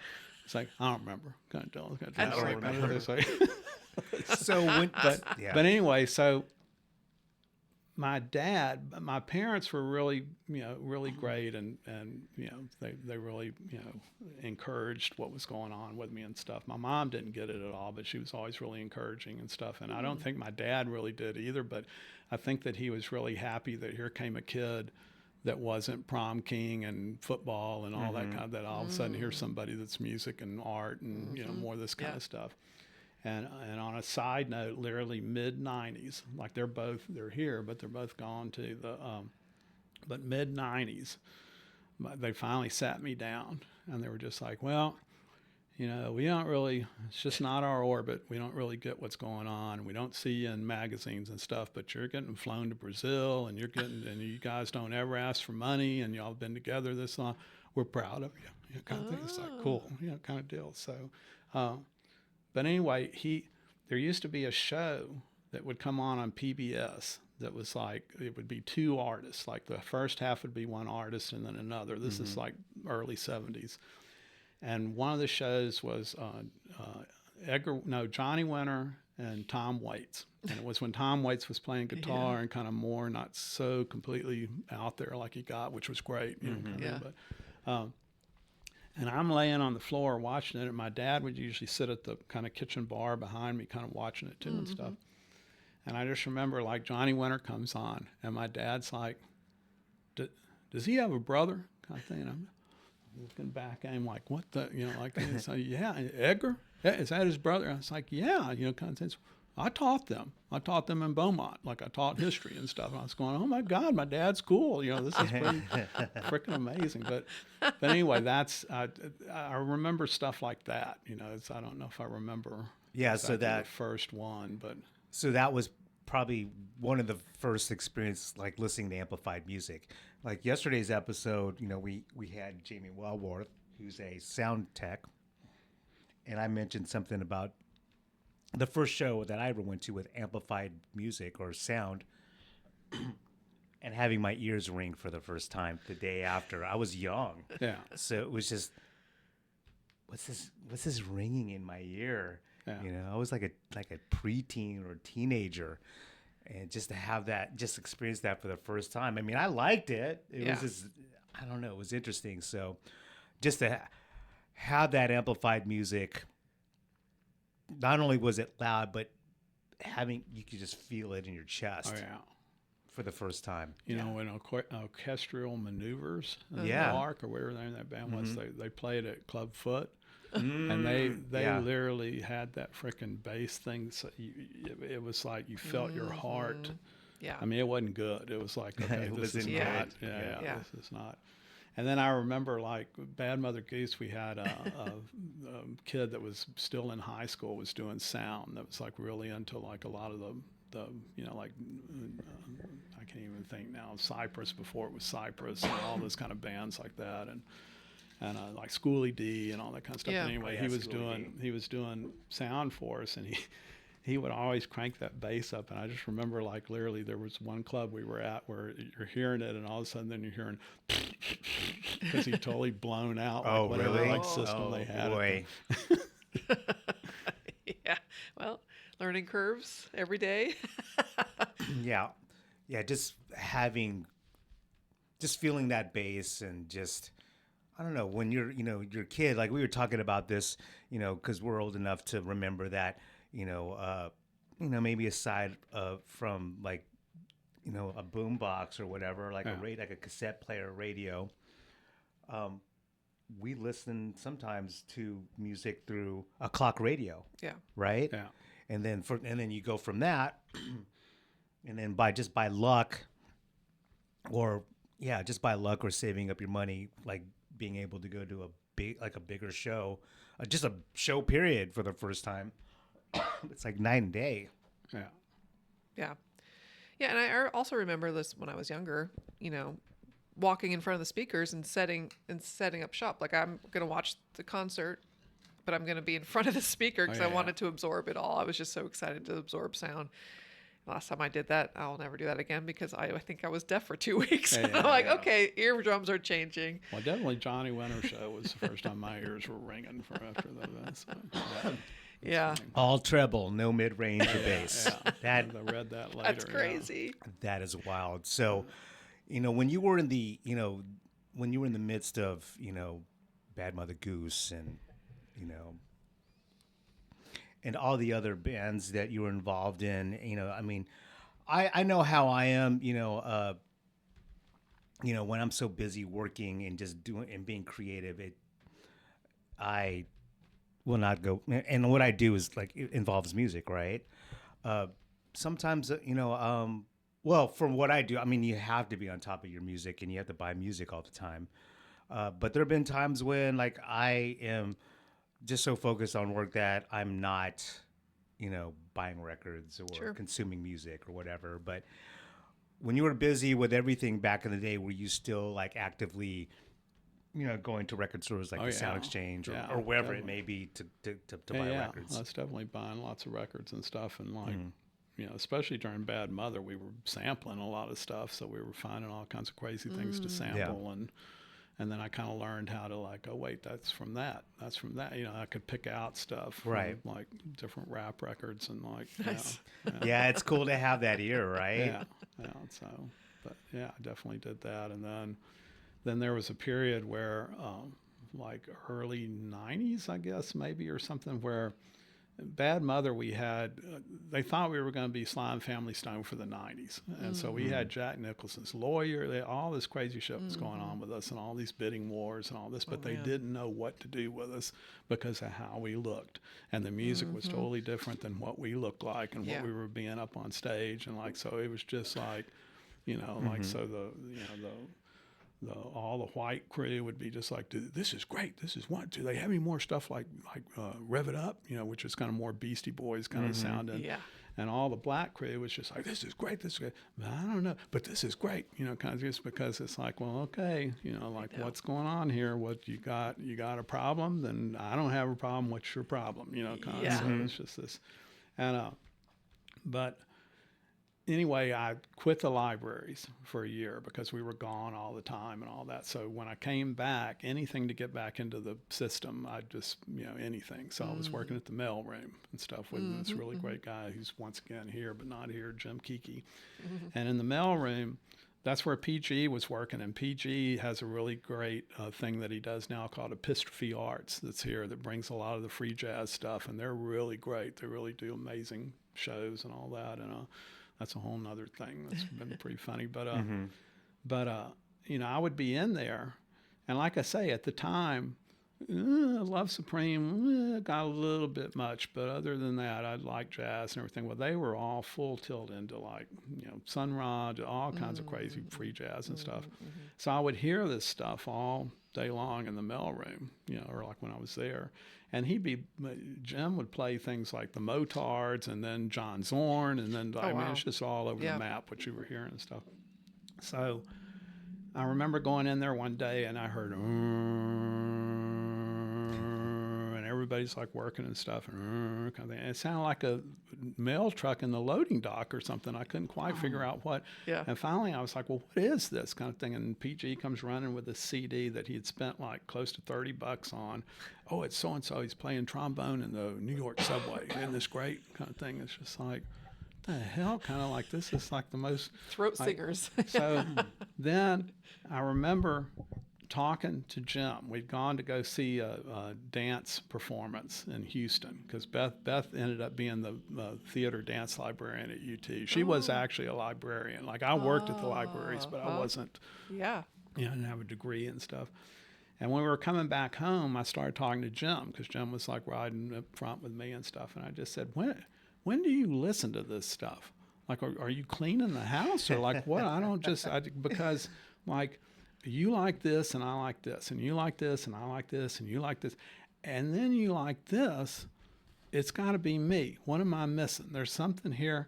And he just started laughing, going, well, you're on your way. And I was like, what? He's going, well, we've all had this conversation with somebody. You're on your way, kind of thing. And then sure enough, the first record that literally sent me over was Pharoah Sanders' Black Unity, because it's one whole long piece.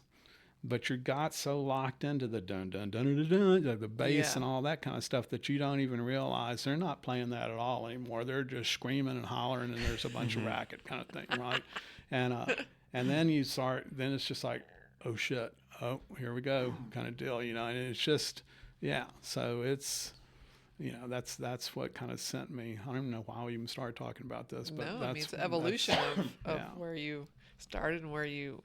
But so now, and that was the big thing with Lord High Fixers was that like that started up right at the same time that was all going on. And Mike, he'd been a roadie for the big boys, and then he was really pretty painfully shy, and he was kind of, unless he got really drunk and stuff, and but he really wanted to be in a band really bad, but he was shy and stuff, kind of thing.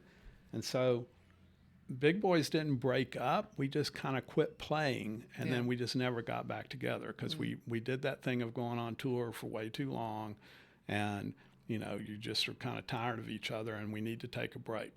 And when we were going to take a break, it was like, well, Mike, let's show me what you want to play. I'll write some stuff, and we can do covers, and we'll play one time. It'll be your night, kind of thing, right? So anyway, it got the best of him, being drunk and stuff, and he didn't ever shoot up or anything like that, but he definitely did speed and alcohol, and and then he was gone.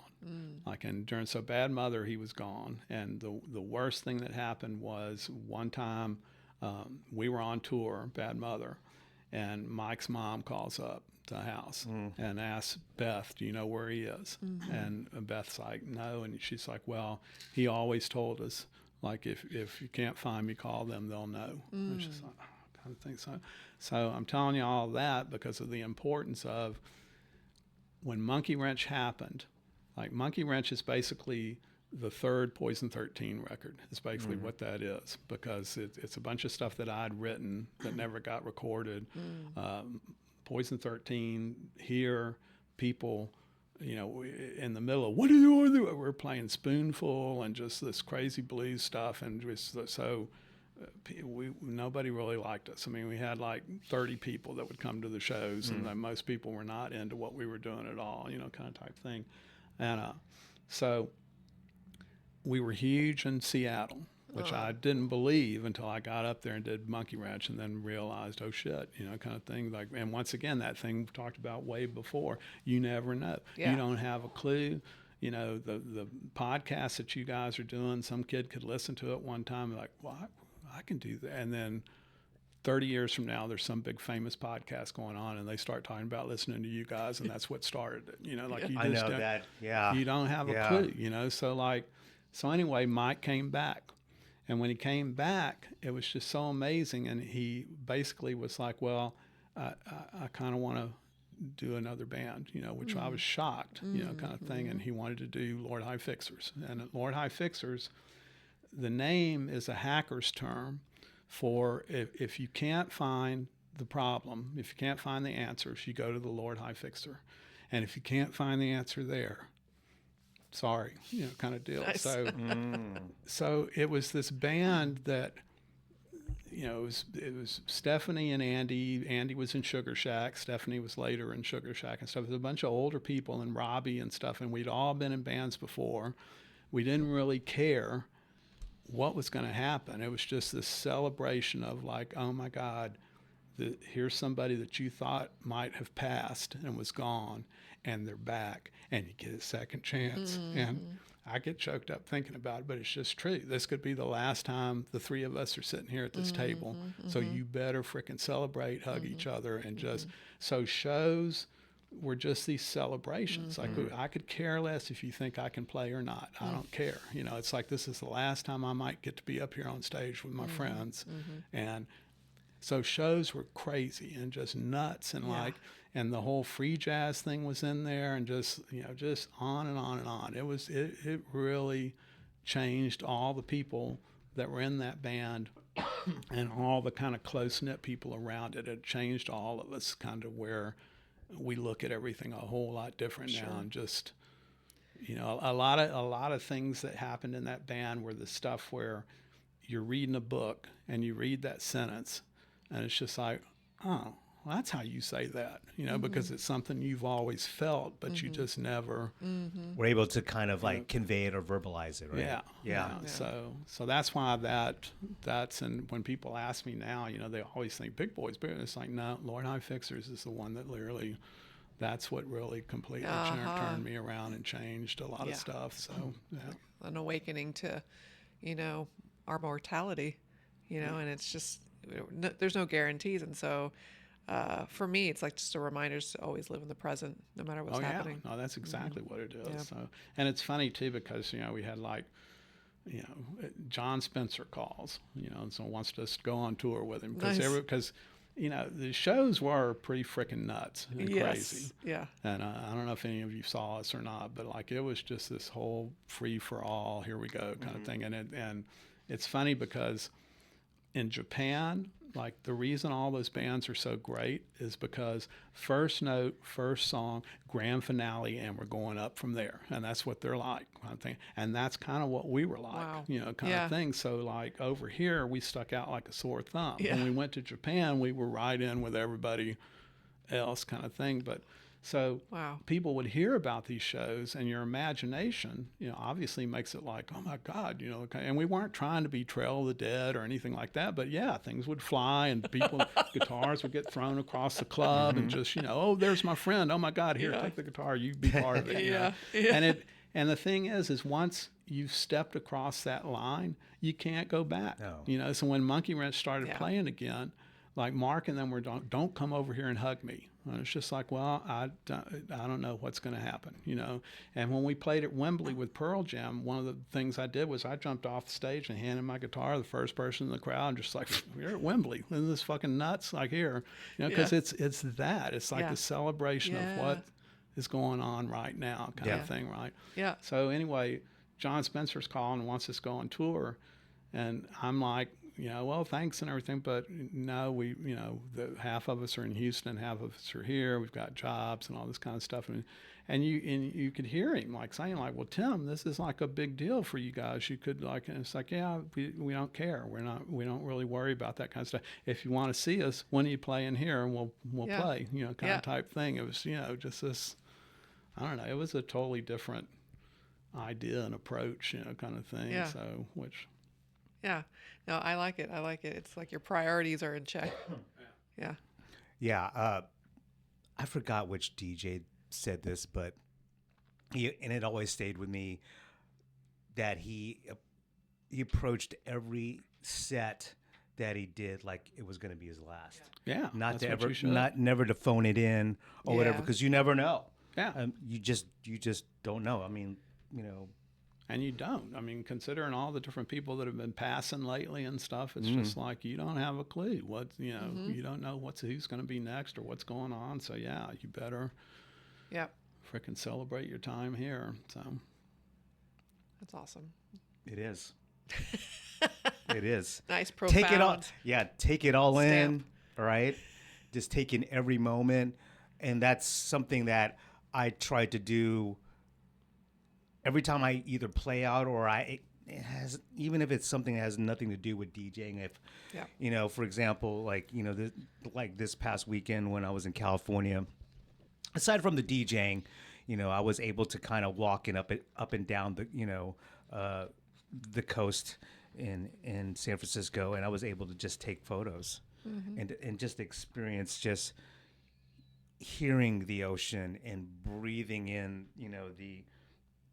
that salt air. And it was a little cold, and just seeing the birds flying, and I just took it all in. And it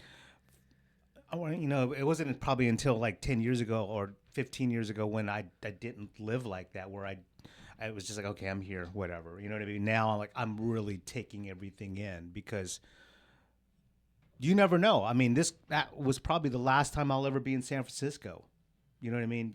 You don't know. You don't know. I mean, that was the beauty of not all, but most of the bands I was in. Like when we would go on tour, it was kind of more like, oh boy, we get to go to thrift stores and we're going skating and and then we got a show. But then we're going to go do this and we're going to go do this. I mean, it was just like. That's what I'm talking about. Yeah. Skating and going to thrift stores. That's the life right there. Especially when you've done 1,001 shows, you're just like, what else can I look forward to and do? Did you ever surf with your buddies? Like when you were touring and you were in somewhere in a beach because town? by the time I got up here and like I mean, especially in Texas, you really have to be in shape to surf in Texas, because the waves it's a different kind of thing. It's like a different. And I just kind of got out of shape. It's probably the only regret I have is that I physically quit Okay. surfing as much. And Yeah. I have gone back and forth and gone some and stuff, but and I have gone surfing with some friends and all Yeah. that, but it's not in the sense of what you're saying. I would skate with them. We would Yeah. like my Yeah. one bragging story is that, which once again I hate people like this, but it was pretty amazing. Like in San Francisco, we were at this kind of bowl dish thing that I don't even know. It wasn't really a skate park. I don't know exactly what it was, and we were there, and so like Tony Alva and Mondo and a bunch of the Dogtown crew and a bunch of people were all there, and so we were skating. And I came around because to this day, I still skate. I skate on hills and banks and stuff. I don't skate like at the parks because I just do banks and hills and ditches but literally it's surfing. I mean, it's surfing. That's what it is to me. That's what it's always been. Yeah. I don't ollie. I don't do just like literally I'm surfing. Kind of thing. And like so anyway, I came around the bowl. And they were kind of sitting there, and so I just kind of slid and then like spraying them, kind of like with water, and then sat down, by them and stuff. And I hear Mondo talking to Tony, and Mondo's going, if I didn't know Tim was from Texas, I think he's from Santa Fe. He looks totally like all the Dogtown, like that style and that kind of thing. And Tony's like, yeah, kind of thing. Outside, just sitting there like, kind of thing. Inside for about 2 or 3 months, I was just like, yeah. This is like...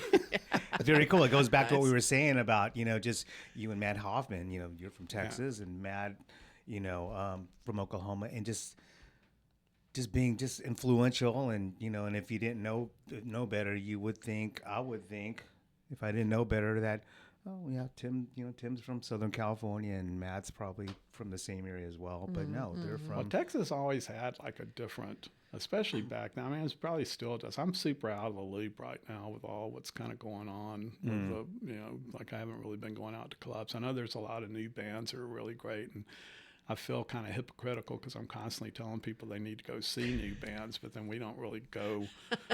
Best one thing that she's always said was that's the easiest habit to fall out of is going out every night. Because once you stop going out every night, it kind of gets to where you don't. Yeah, it's hard. And especially now in this town, because of parking and all that kind of crazy, like it's just like... it's this whole thing. Yeah, so, but anyway, I don't even remember why I started that or what I was going to say. We were talking about, Texas being, being like from Texas. You always stuck out like a sore thumb when you went to other places, just because there's something about here that's the attitude or something's going on here that's like not like everywhere else, So skating, Jeff Phillips and all those guys, Craig Johnson and all that, and Tex and all that kind of crew. Was just when you watch some of the Thrasher things they have now about skating. There's a whole thing about Texas skating where, the one guy's talking all about it's just saying like it was just a different world. It's like it just seemed a whole lot more real and more like they didn't give a fuck. They were like, they didn't come in team jerseys or anything like that. They were, just, they did what they did and, kind of. Yeah, I think with y'all and, including Matt, Matt Hoffman in Oklahoma, you were just, you're in Texas and he was in Oklahoma, and you guys weren't really influenced by anything. You guys just did what you did, right? Yeah. You know what I mean? And you weren't affected or influenced. You just did it the way you did it. You know what I mean? And like Matt didn't there was no internet. There weren't videotapes he could watch of other BMX dudes. He was just like, I'm just gonna do this thing, and I'm gonna like hit 70-foot quarter pipes, and I'm just gonna do all this crazy stuff. And he wasn't seeing what was being done in all these other places. And he kind of started like all the crazy BMX contests, and all that, like the backyard ones and DIY and all that. Yeah, he was doing all of that. So but it was just something about like no one from like other it just originated from here. You know what I mean? And I don't even know where I'm trying to go with that, but it's just something about just being from Texas. I mean, I don't know, it's just different, You guys are going to have a hell of a time editing this thing because That's pretty simple. It's like all over the map. No, you know what I'm and saying? I mean, it's that's cool, long but form. it's no, like it's literally very cool. We don't edit anything. It's just after we're done recording, when all this goes to post, it just goes. We just throw the theme music at the beginning and the end, and that's it. Yeah. I mean, they'll change the shots of who's speaking, but yeah, that's it. I mean, it is something that you listen to or you can watch. But yeah, I mean, How long have you been doing it? Since November. Since November. Yeah. Yeah, we have like plenty of episodes in the can ready to go. We're just waiting on the record store on, just on their big push with the website and all. There's like 7 other podcasts that are on the Waterloo Presents network.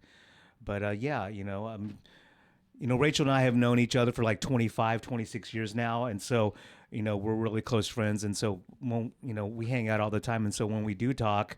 We talk for hours. Yeah. You know what I mean? So being in here with you is no big deal because that's what we do anyways, Yeah. right? Yeah. And so I think a lot of people, the guests that we do have here, we want to talk about what makes them notable, but when we give those folks an opportunity to talk about music and what they like, musically and their musical first or whatever it may be, or how music has affected them, they just light up because, of course of course they like what makes them notable. But when you're able to just kind of give them an opportunity to just, let it all out and talk about music, they just light up. Yeah.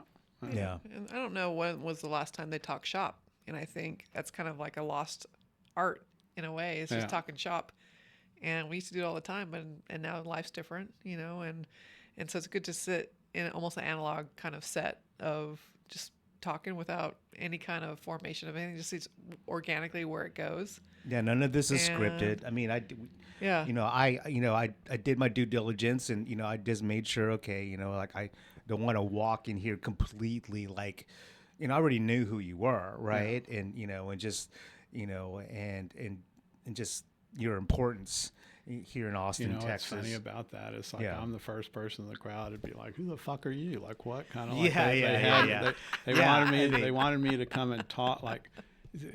Before Facebook or any of that kind of stuff, there was email and things were going like that and everything. I got asked to. It was the first time I got asked to go overseas to record a band in Italy, right? Mm-hmm. And so of course we said it's like and then all of a sudden I started getting all these emails from people that were just like, "Can you come here? Can you do?" And it's just like, well, how the hell did you even know? Like, what? This is crazy, kind of thing. And like, so at some point, Ljubljana, the college, wrote to see if I would come and talk at the college, right, kind of thing. Well, first of all, like I didn't even know how to pronounce that. It's LBJLULB. I mean, it could easily be a friend of mine fucking with me. Like I don't even know what this is what kind of.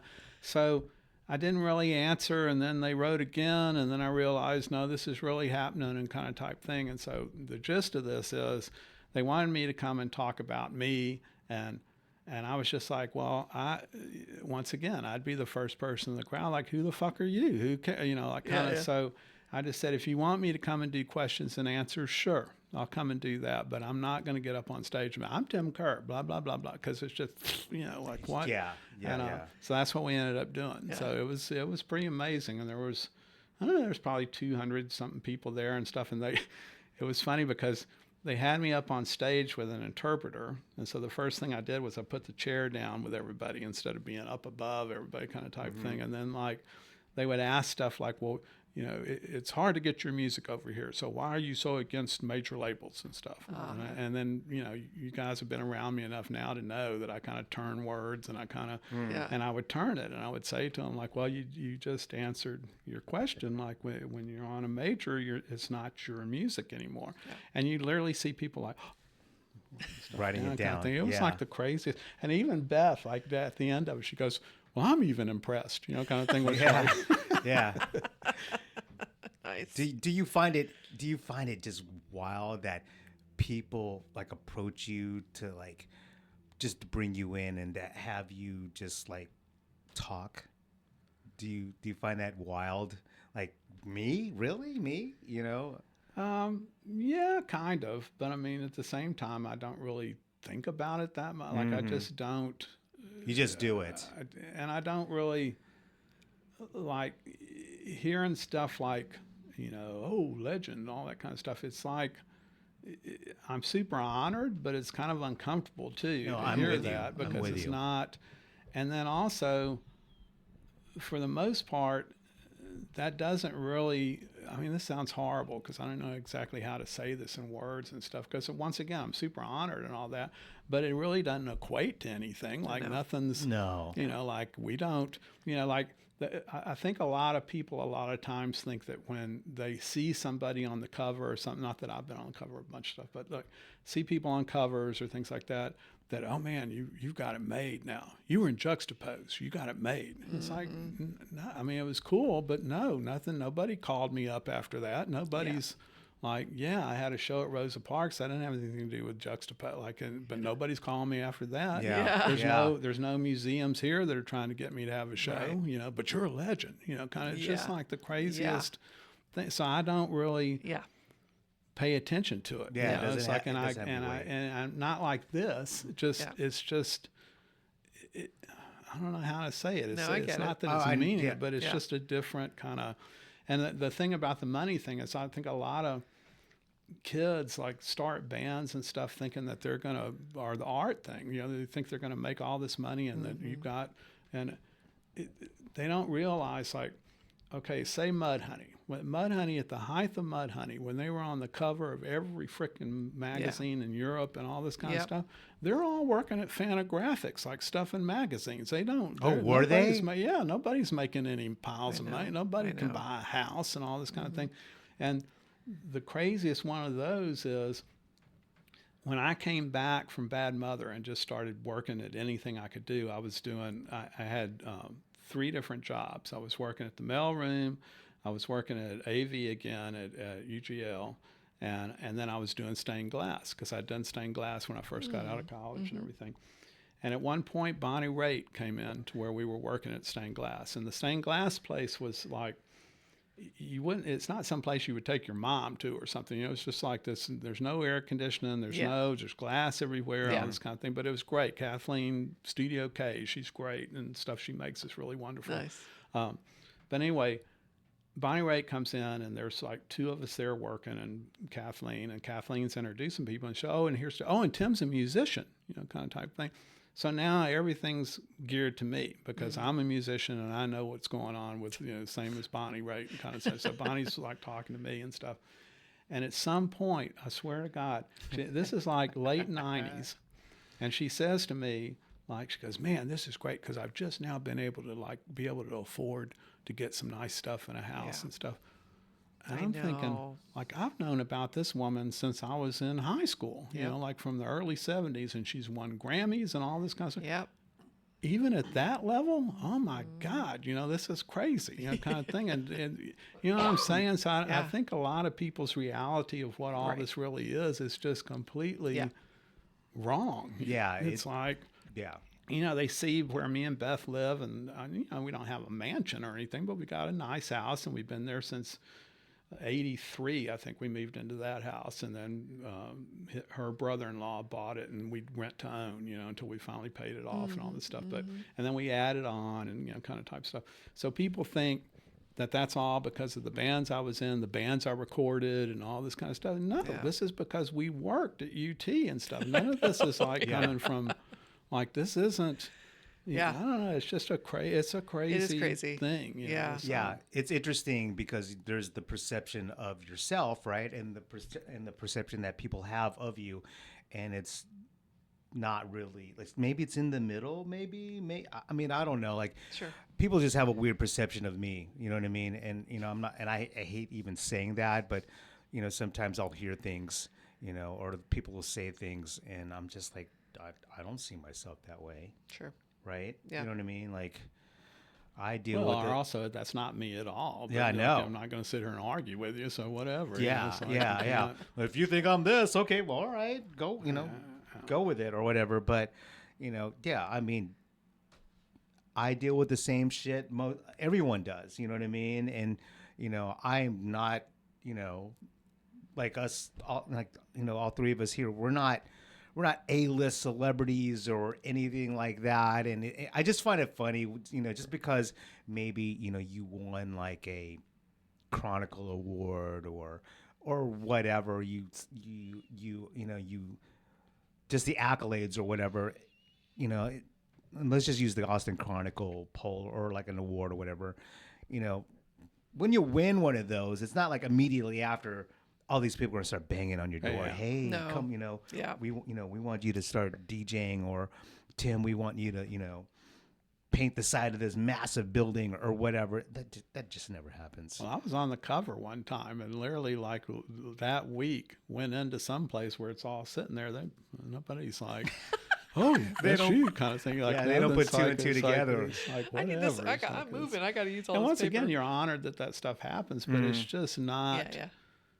I don't know, it's Yeah. like, and people chasing after that, it's like, good luck, to each his own, but, you're going to have a hard road here. Maybe people have like analysis paralysis, and what they see you do, they could never do, and so maybe they celebrate that, and that might be an aspect of it, and as like I guess the position of a fan, but in terms of opportunities, if after you get XYZ, whatever.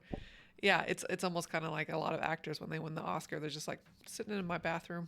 Yeah. Yeah, it's a doorstop. It's a doorstop. Yeah, what do I do now? Keep moving. Yeah. Yeah, to quote Quincy Jones, I think this was in an interview before he passed away, but he said something, when you start doing things for money, God leaves the room. Yeah. And, not to be religious or anything, but I mean, there's a lot of truth to that, right? Yeah. If you're like if you're doing things with the intent of being famous or like being rich, you failed. Well, it's funny, producers here, like, I'm not going to start naming names, Sure. but there was a couple of them that set me down, like, during the night. Because in the night, I was doing more shit in the 90s than I did in the 80s, that kind of thing. There's all kinds of, with recording all those bands and all that. But I would never try. Like, basically, it's an honor that you're asking me. And it already cost you enough money to go into the studio and do all this stuff. Yeah. Pay me what you can afford. I'm not going to tell you have to pay me this much money and stuff. Yeah. And I literally had people sitting me down going, you're ruining it for all of that kind of, it's just like, I don't have, do you have a problem? Because I don't have a problem. So if you have a problem, I'm sorry, then you must need to do something about, exactly. But it's like, and it was great because I was working the whole time at UT. So I didn't necessarily need money. Yeah. And so it was really great because I could record stuff that I thought that I could help or I liked or whatever. And I didn't have to like, oh shit, we need our rent this month. Okay, I'll do this band, kind of thing, which like, it was great. Like I didn't ever do that, I still never really have, with it. So, and when they started sending me places, obviously they had to kind of get me there. But as far as being there, I'd sleep on a couch or whatever. Like, you don't need to set me up in some crazy hotel and all this kind of crazy stuff going on. So, and I'm kind of still like that, that's what's been funny with, I did that crazy collaboration with Robert Hodge. He's a really pretty amazing artist in Houston. Mm-hmm. And we did those really huge paintings where they had the fire at the canopy or whatever that was called. We had a big show. We had a show in Houston at the Blaffer, and it was the biggest show the Blaffer had ever had. It was in all the newspapers, all this kind of crazy type stuff. And this is kind of what we've been talking about in a way, kind of relates to this. And the guy that was kind of putting it all together for us, Russell, who I bet he's from Houston. He was in, Russell Gonzalez. Yeah. He was kind of he decided he was going to have me and Robert. He was going to treat us like a band, which that doesn't happen in the art world, kind of thing. And so we literally took over the Blaffer, and it was this huge thing. And his whole attitude was just like, well, you're in the Hall of Fame twice, and Austin is done. This will be easy. I'm just like, doesn't work like that. Not gonna. This. Russell said that to you? Yeah, it's like this is not what happened. And of course, it took almost a year for him to finally have a show here. And it was open for the one night, and then there was the fire, and then it was like we never heard about it again until it reopened at the last for one night or whatever kind of deal. But and I remember why I even started talking about that. Oh, because Robert is on a whole different orbit. You know, Robert, like the pieces cost as much as your car cost and stuff, and which is no worries, no problem, fine, you know, kind of thing. I'm not, you know, like my prices, like the boards are always 400.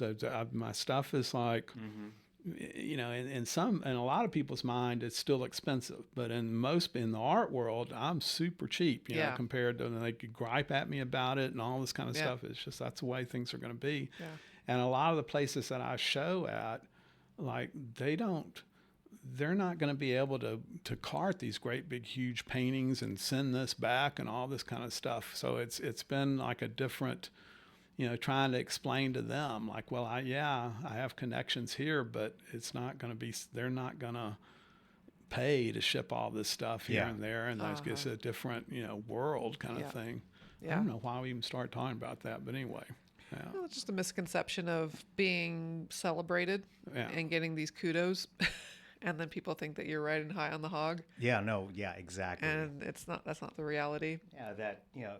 Whatever, if you choose that for yourself or not, you know, it's just not really just, you know, I was promised lots of things when I got the gig with UT. Did that happen? No. Yeah. But did I care? That wasn't even an expectation. Right. It was someone that was planted that idea in my head. I'm like, really? And it didn't happen. I'm like, okay, well, it wasn't something I planned for. Yeah. So I wonder where that comes from. I don't know. Well, I mean, human nature is like you just, you know, and your ego, which is like you're trying to, I'm not saying you, but all of us, you know, there's, because at least, I'm sure at least once a year, I get upset about all this, you know, for about a day, you know, just get mad. It's a good record. They won't even ask me to be in the, you know, the museum here kind of thing. I can't even get a show at so-and-so, but then it's gone, you know, because you're embarrassed that you're even feeling like that, because look at all the stuff you're getting to do. Yeah. And fighting that ego, you know, it's like that's the worst thing to, like, that's the most embarrassing thing is to have. There's a really great Keith Haring. Like I was always more into Basquiat and things like that. And so Keith Haring, it's cool what he's doing and all that, but I just was more into, and literally I saw a documentary on him and it was really pretty interesting. And so I go, that's really cool kind of thing. And then I had a show in DC where I was the first artist that was, it's kind of another long story, but Cynthia, who did all the stuff for Discord and stuff, she was doing a lot of things with the art stuff in DC. And the bus in D.C. is the Arlington Transit System, and so she wanted to have art on the bus, on the Arlington Transit System kind of thing. So I was the first one, and we literally didn't do screen prints. I had real art like up on the thing and stuff, right? And when we were there, and then I had a show and stuff, and when we were there in the museum, they had a bunch of books that were like $5 or whatever, and one of them was Keith Haring's. He'd been keeping kind of a diary thing since high school, you know, but off and on kind of deal.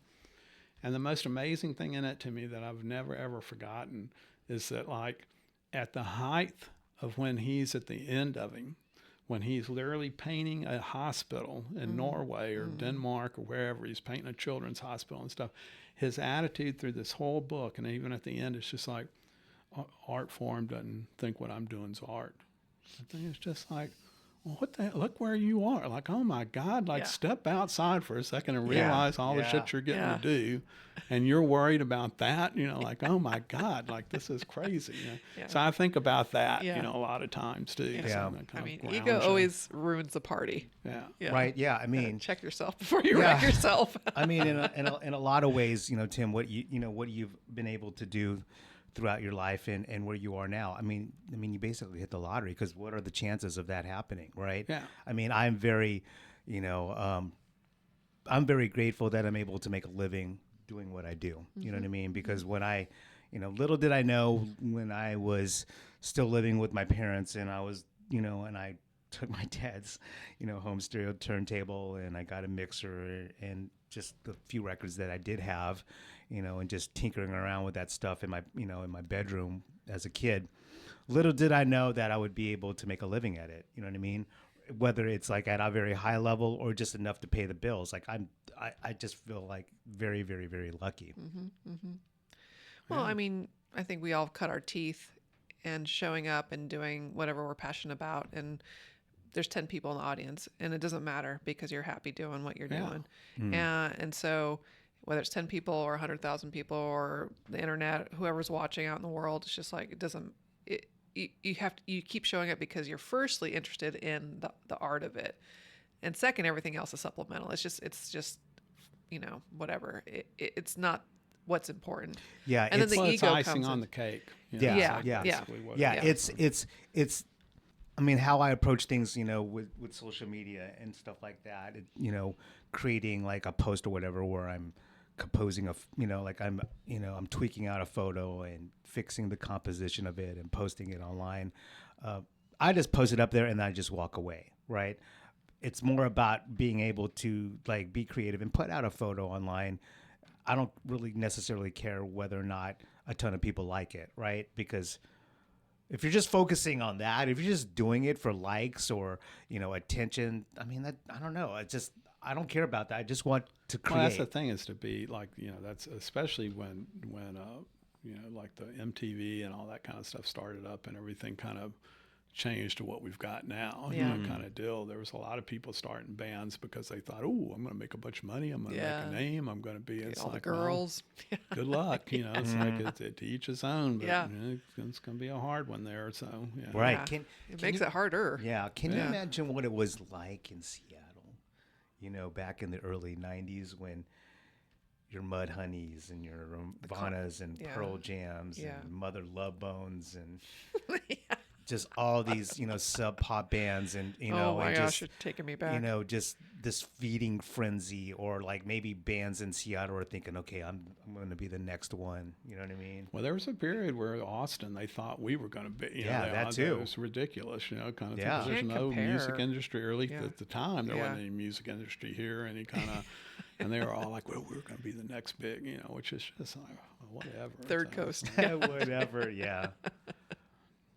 I mean, that's the thing. You don't, you do what I've told people this before, that like, hopefully you're doing stuff so that 20 years from now, you're not going to be saying to people, yeah, I did that, but you're going to be going, yeah, I did that, kind of thing. You're going to want to, be, I can't think of what the word is for, but accountable for what your actions are and what you're doing. And once again, to each his own, not going to be on a box preaching about it or anything else. But me, for one, wants to be some sort of a positive influence. And so that's what I'm always trying to do. Like, I just want to, leave something positive here, as opposed to like, oh, yeah, I did that, but, kind of. So.